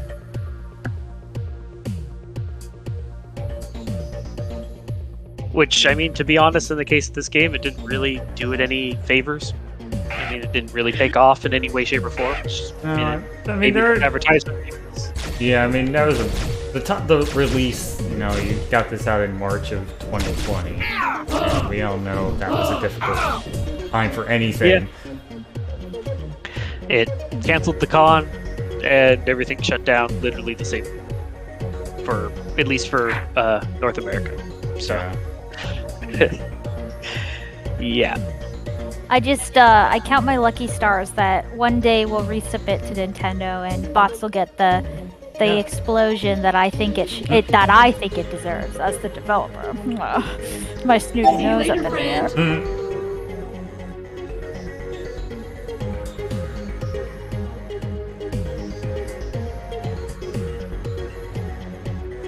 Yeah, I mean, I know some. I was gonna say, as far as getting, approved for, Nintendo. Oh, there was a time when I think a lot of Wii U stuff was just getting accepted, and they're like, yeah, we're accepting too many things. But there were some things I know on the Wii U that people were like, how did this get approved by Nintendo? That kind of thing. And that was the thing that's where I found out it's like there's a publisher that already got approved and now they're like, oh, you want to put that game on there? We'll just grease our palms a little and we're an approved publisher, so we'll publish it. And somehow, and I think that's how some of the games that people being like, even on the Switch where it's like, this game doesn't even work. Yeah, like, there's some all. on the Switch too, but I just remember it's mostly, I think a lot of that's because of things that got approved for the Wii U at the time, because they were really just almost taking almost anything, I think, at that time. Yeah, and so because of that, it's like, well, now they can't stop it, so they might have gotten a little more restrictive. I think definitely, and I don't blame them at all. I just I keep trying to strategize, just as because I do most of the PR and stuff. I keep trying to strategize, like, what do I have to do to be noticed? Nintendo, notice me, senpai. Yeah. That equivalent, Well, you don't want to get noticed in a bad way either, like, because I know a lot of people who like make like things that are like, what is it?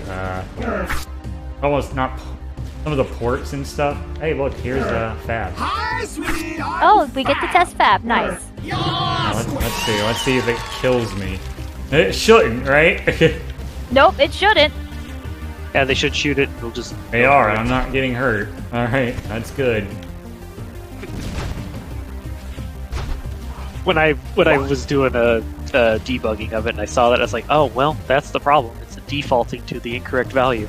So, Yeah, well, that's the thing I noticed when I was fighting Reina in arcade mode. That's what happened. I placed Fab in front of Reina, and that was not a good idea. And I did not know why I died. And I'm like, why did I die here? Like, now I know. Now I know what was going on that day. My very first night playing the game, and it's like, that's what happened to me. Oh, I'm so sorry. Yeah. Well, the one that got me was the first night it came out after we released, and the sale button didn't even work. So everyone who had it on their wish list were like, anybody who actually had contact to us, Megan or myself, were like emailing us because we hit the like release button, and they're like, I got an email saying that like they just messaged us or emailed us. They're like, I got my email saying you guys released it, but I couldn't buy it. It still says it's like, just wait for it. And it's like, so it sent out all the emails to everybody saying, hey, the game that you had on your wish list is now available to purchase. But when all of them went there and checked it, it wasn't. And so then we lost a bunch of people who were just like, oh, that's weird. Okay, and then they like unwish listed it or whatever. Wow, that's kind of rude.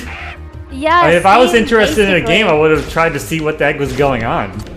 Exactly, right? I wouldn't have just said, oh, this game's not coming out now. Oops. That's for sure not. That's not what the people who emailed us said. They were just like, what's going on? And then we sent a ticket. We just noticed that our wish list count went down, I think was... Yeah. But essentially we had opened a ticket all night long. We're like, didn't sleep very well. In the morning it still wasn't available. And then we like, eventually we got a hold of somebody at Valve who was like, I'll go bug them, or like, they'll do something. And then the button appeared, and then the person closed the ticket like 20 minutes afterwards saying, oh, it looks like it resolved itself. It's like, no, the person we chatted to on the forums fixed it, so thank you to that person. Thanks, forum person.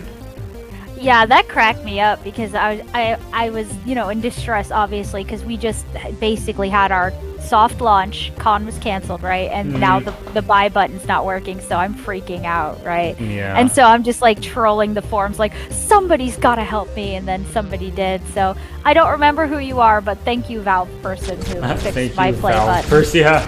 Thank you, Valve, for having good tech It was support Gabe for himself. forums. No, Yeah, it was Gabe Newell. Thank you, Gabe Newell. But And aren't they based in that area, the Washington? We are. I've actually been to the Valve headquarters in in our area because I used to work for a cupcake store, and they ordered cupcakes, and I was totally freaking out going into the cupcake to deliver the cupcakes. It was great.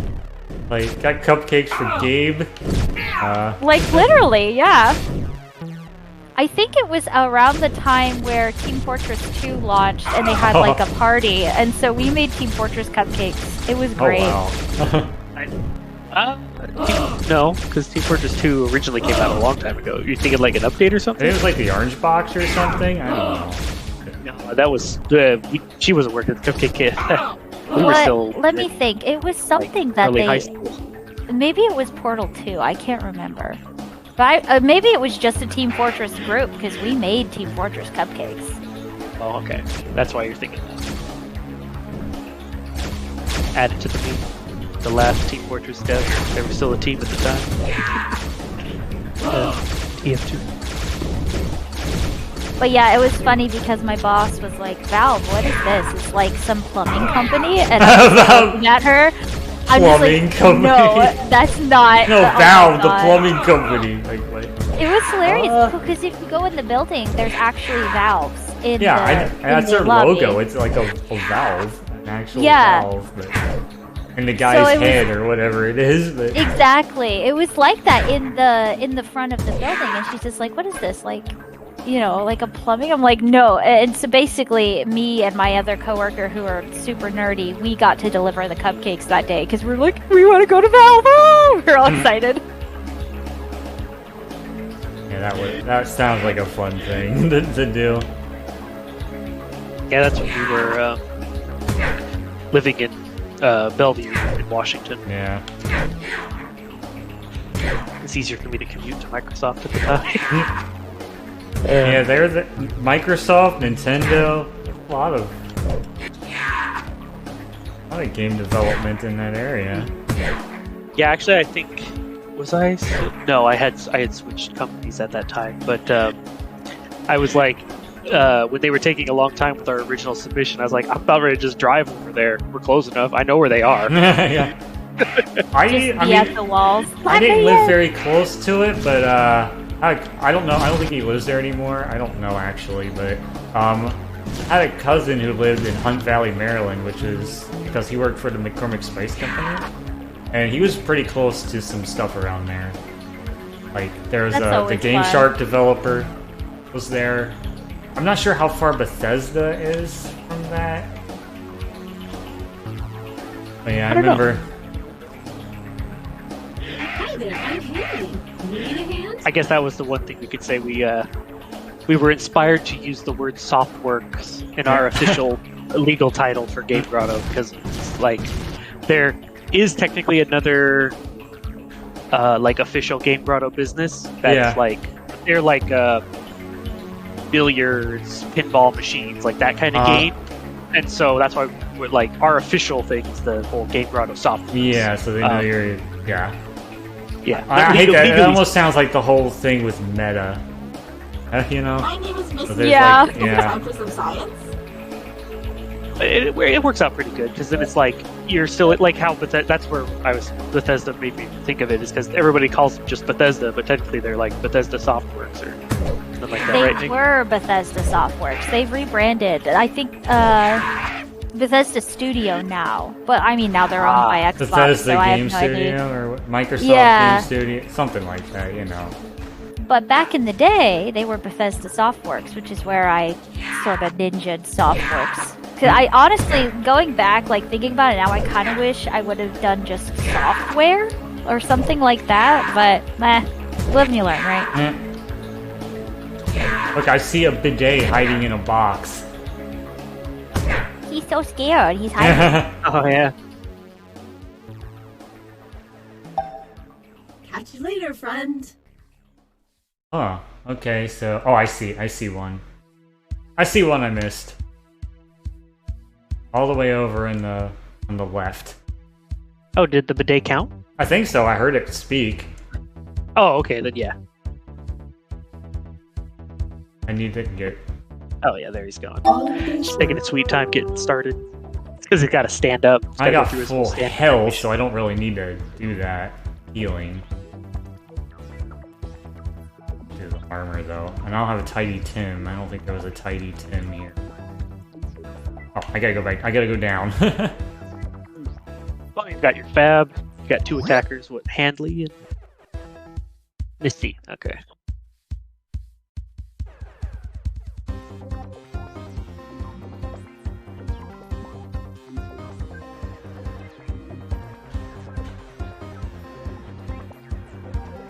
Well, at least this is just bugs right now.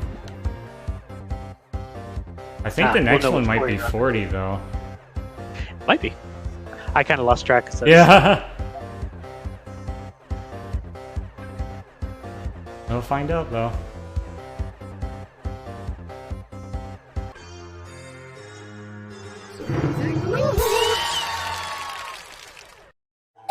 Yep, level 40. All right. Oh boy, here's the luck. good one. Yeah. Well, here's the boss door. Already found that. That's good. Now you got to find the rope spray. Hopefully you get some good ones. It looks like I see a Walter. Oh no, that's a pal by the chairs. Yeah, I'm not sure how that's... I don't think Pal's gonna be that helpful. But gotta grab him. Or whatever, but anyway. P is for pal. P is for Pal. Not unless the boss is what? Probably Frankie, maybe, or Reyna, because of the shield. The cover might be okay. Yeah, good RNG, yeah. I guess Pal might be useful if you got good. Do the Robofriends actually... If you want to say, do they actually... Does the boss actually... You know, are the Robofriends associated with the bosses? Yeah. Or is it all random? Yeah, it's all random. Okay. Yeah, the Robofriends are more just associated with like their line of development. Yeah, so you can't like tell what the boss is gonna be by what Robofriends show up, right? Right. Okay. Oh, I saw an armor max dropped earlier, and I just didn't mention it because it's like... Oh, this wasn't the best room to get. There's nothing here.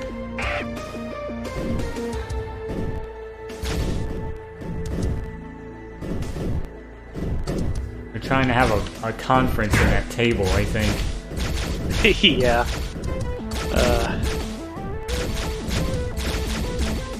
Yeah, that's the not having the desk cut out some of the navigation so they can walk Yeah.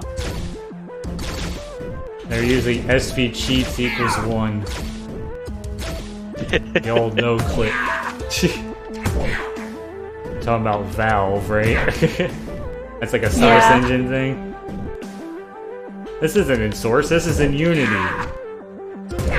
Yep. With a lot of code paid for it.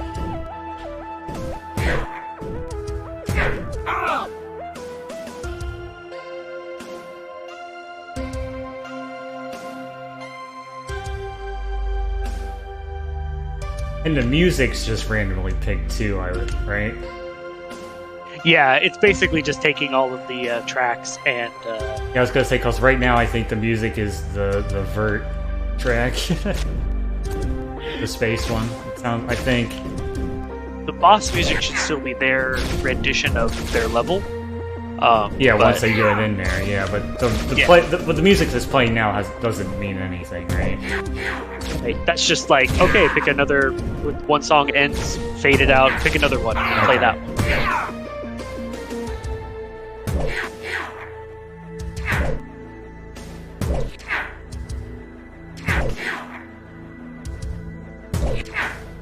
Oh, I found one Robofriend. That's how. Still nothing in here. Oh god, those are bad. Ooh, yeah.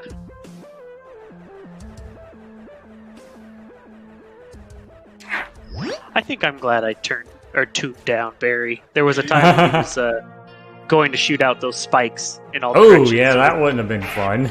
It blew up It's and a- shoot yeah. out spikes everywhere. Yeah. So he No, just went, not you know not what? dealing with that. Not today. We'll just stick with the explosion. Explosions are dangerous as they are. Yeah. So it would have been like Red's power shot without the needles exploding.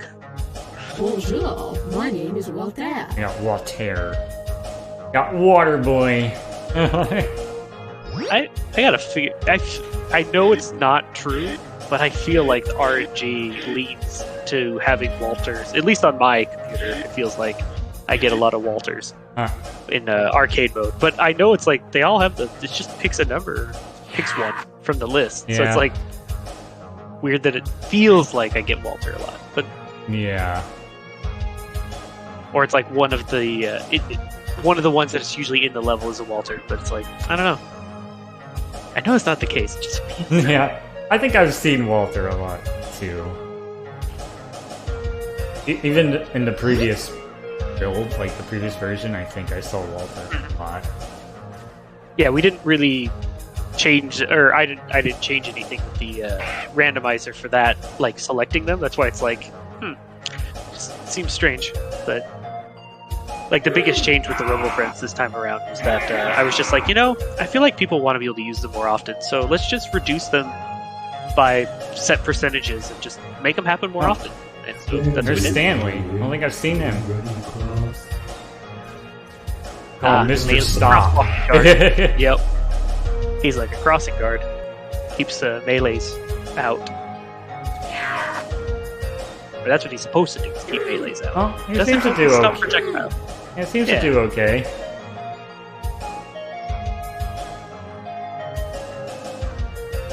There's Bidet. Later, friend. Only one room left? Oh, of course it'd be one of these rooms. Oh, there's a Butler Bill in here at least. There they are.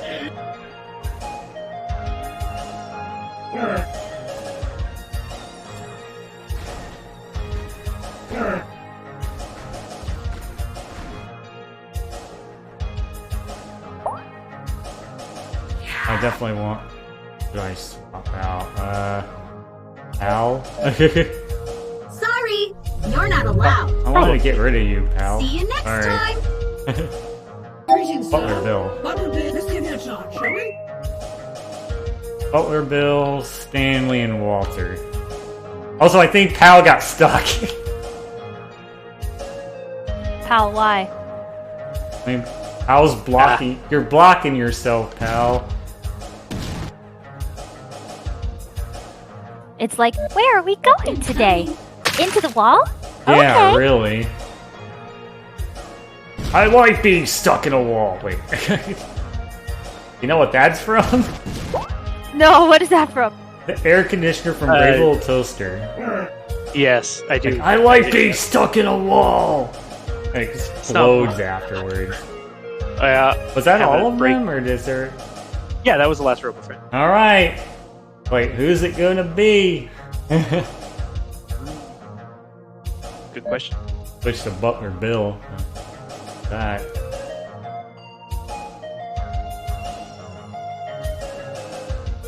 It looks like its cooldown's about half done. Yeah. Ooh. I want to say Brutus. Yeah, it looks like Oh, it's gonna be Brutus. Yep. It looks like Brutus.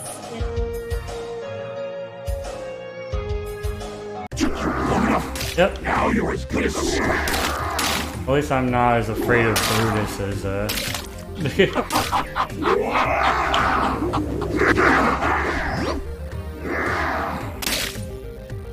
Yeah, nice. Yeah, there actually was a time when Brutus was even harder where he randomly did. I allowed him to choose how many he threw before he ran. I guess the only thing, I could suggest for this boss, maybe because some people might have issues of being able to determine the colors. That's the only thing I could even think to suggest is some way to not make it. I mean, I know what the idea is that it just flips on the green. But some people might have trouble determining the colors possibly. But other than that, that's the only suggestion I could even think of for that. So if you have maybe different shapes of the bottles or something, I'm just giving some ideas. But level 40, level 40 cleared. Woohoo! All right, let's. There's E, folder E. I don't know. Should I show it? Go for it. All right, I earned it. Let's see, folder E. Let's see what we got. The expo floor. Over 1 million Robofriends. Wow, they're pretty busy over there, huh? Innovation Robotics is like pretty darn. That's like, pretty man, darn that looks popular. like the line that I had to go through at E3 2010 to get to the 3DS. Ah, yeah, there you go. Let's see, I'm just reading. From 8 a.m. to 9 p.m. with lines forming at 7:15 a.m. That makes sense. They need to get there earlier. If they're that in this world, they're that popular. It's like lining up to get your new Nintendo. Yeah, like Yeah. Robofriends they're the big deal in Okay, here's our 2083, I guess. our Robo-friend. It's those companions, It's Mhm. because it's like your coffee pot, but it's also a friend. They come in several different colors. Most popular is pink.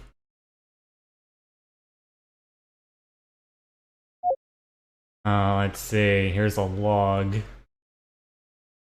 Let's see. Yeah.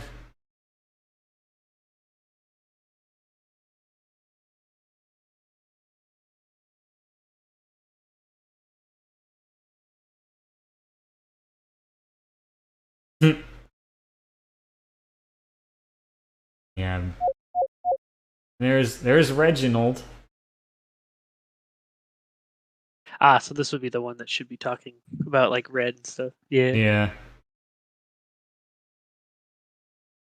Yeah, Megan threw these together pretty quick for the logbook because the only one that was modeled or had any type of model beforehand was Thomas for the courtyard. Mm-hmm. Reginald's actually based off of my father, the way he looks. Huh. Although his hair's a lot more gray nowadays. Yeah. Oh, I like the chibi red. He's so angry. Yeah. Okay, which boss is Guru?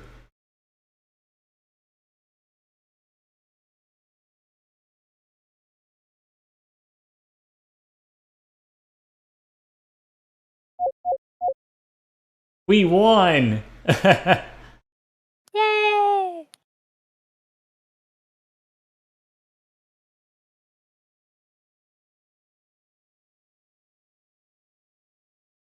This is a bit of a Kind of gives you the lore and the background, the human side of the what civilized war. Uh-huh. What was this Smash TV? No. Thing is, the Smash TV lore takes place in 1999, though, which is kind of funny. Yeah. So this was like much later than that. I believe the story for this game is.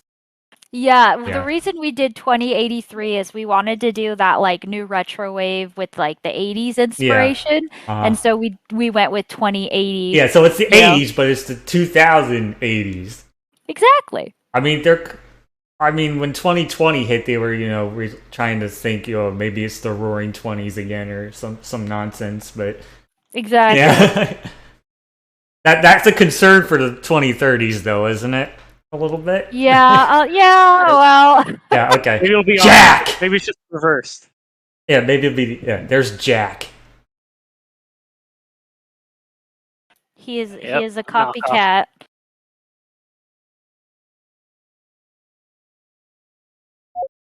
There's that power upgrade. Yeah, Red's power upgrade. All those rockets. Can definitely clear a room pretty quick. No, what's the Expo 4 is the music track. Yep. And Terra is another Robofriend here. That's the one that puts out that little green circle.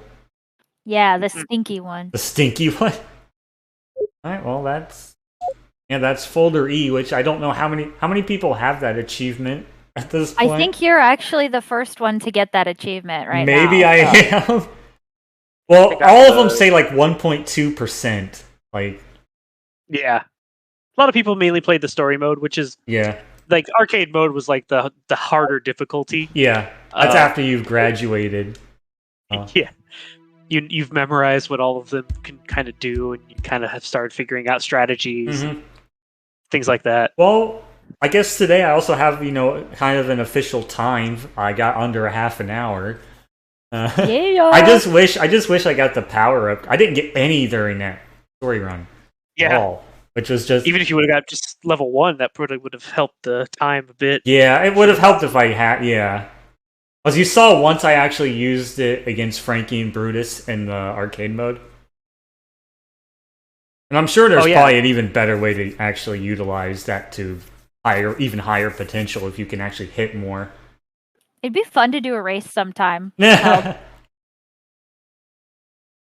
mean, I'm thinking of some stuff. I'm thinking of some ideas because this game, I feel like it still has some life in it as an indie game, and I believe, like once myself, Katger, and a few others got interested in it and started paying attention to it, and that kind of motivated a little bit to get the update. It seemed like maybe I'm wrong, but I think you're right. And that got a few other people in, because I know you did the play together thing as well, and you got some people playing it for their first time, and I was like, yeah, that was a lot of fun when we had our little streamathon and things. I think Kat almost was going to ask me about playing it, but at first she wanted Jake, and he couldn't do it because his internet was bad, and then somebody else contacted her and was like, "Well, I'll do it." It's like okay, and I just like, all right, well, I'll think this. I was thinking about doing this back then actually, and it's like that happened, and I'm like, well, I'll wait a little bit. I'll wait for that to happen first, and then I'll be like, I'll bring this idea where I just have you watching and I do like a time commentary thing or.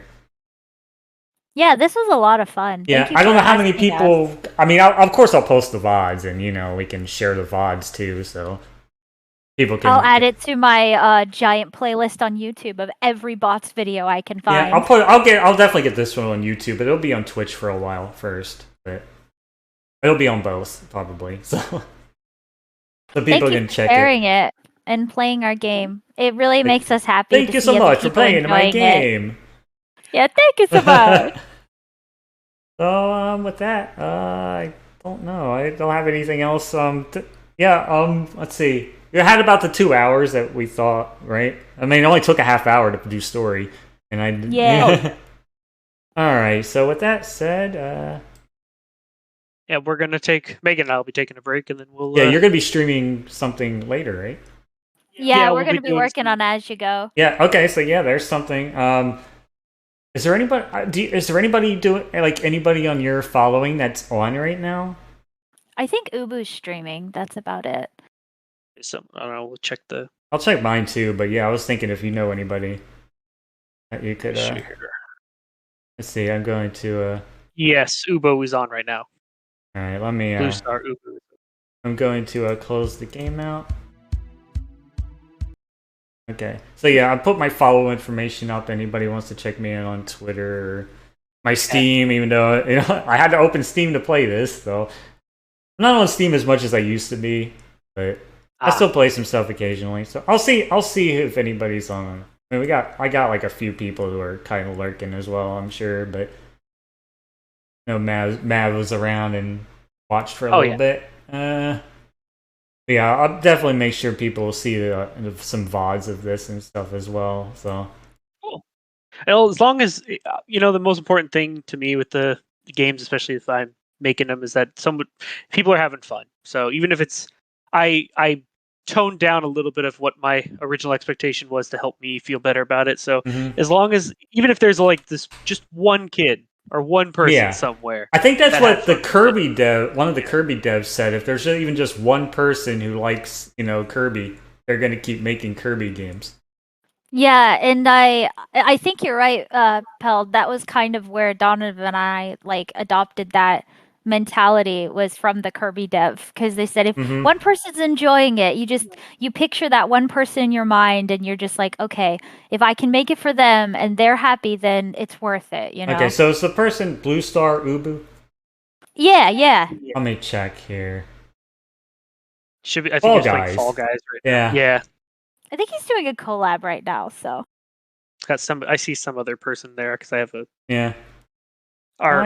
it's other auto hosting. There's you, and then we've got a couple. You're one of them. Let me see. I can. There's a few people here. I can. I wish I had somebody to raid last night after my Zelda stream, because I had a few people here from a raid last night. Yeah. I don't know if I'm doing anything because I promised. I told Kacker I'd play some games with her later tonight. I just wanted to see if that's going to be streamed or anything or not. But all right, so if you have anything else to say before I send, just thanks for inviting us, and hope anybody who sees this enjoys it. Hope you continue to have fun. Yeah. If you ever wanna find us, we're the Game Grotto, so you can come check us out. We're on Twitter and Twitch and all that stuff. I don't know if Moobot has a shout out. I think it does. I just don't remember what the command is. Well, you can post a link. Just post your link in the chat channel, so in case anybody wants to. I could do it. Yeah. I know Moobot has a shout out command. I think it's enabled, but I still want to screw it up. Yes, please come say hi. Even if you just come say hi, you don't even have to leave a follow. Yeah, but definitely check them out and see. Keep an eye on As You Go, Stream Runners. If they play Wind Waker with the Tingle Tuner again, things like that. That was so much fun. I barely see the Tingle Tuner get anybody play that, but with how much it restricted me, it's like, oh, there's no map here, no map here, no map. I'm just like, wow, I don't get to do too much. I get to blow up people here every now and then. Yeah. All right, so I guess my world record time is 29:40. What, 42 was it? Okay. We'll have to update the forum. There's a forum on Steam. Yeah, but I have to make sure I got the video uploaded too of. So you have that to link to, but. All right, well, yeah, I guess that'll be it. So, well, have a good night. Hopefully, things go well with the As You Go dev stream later tonight. I might stop in at some point. I'm not sure what I'll do, but depends on what I'm doing. So, yeah, no worries. No worries. All right, so I'm going to send a few people who are still here over to. It's probably maybe you, but that's fine, right? All right, so have a good night, everybody, and see you next time. Good night, everyone. Bye.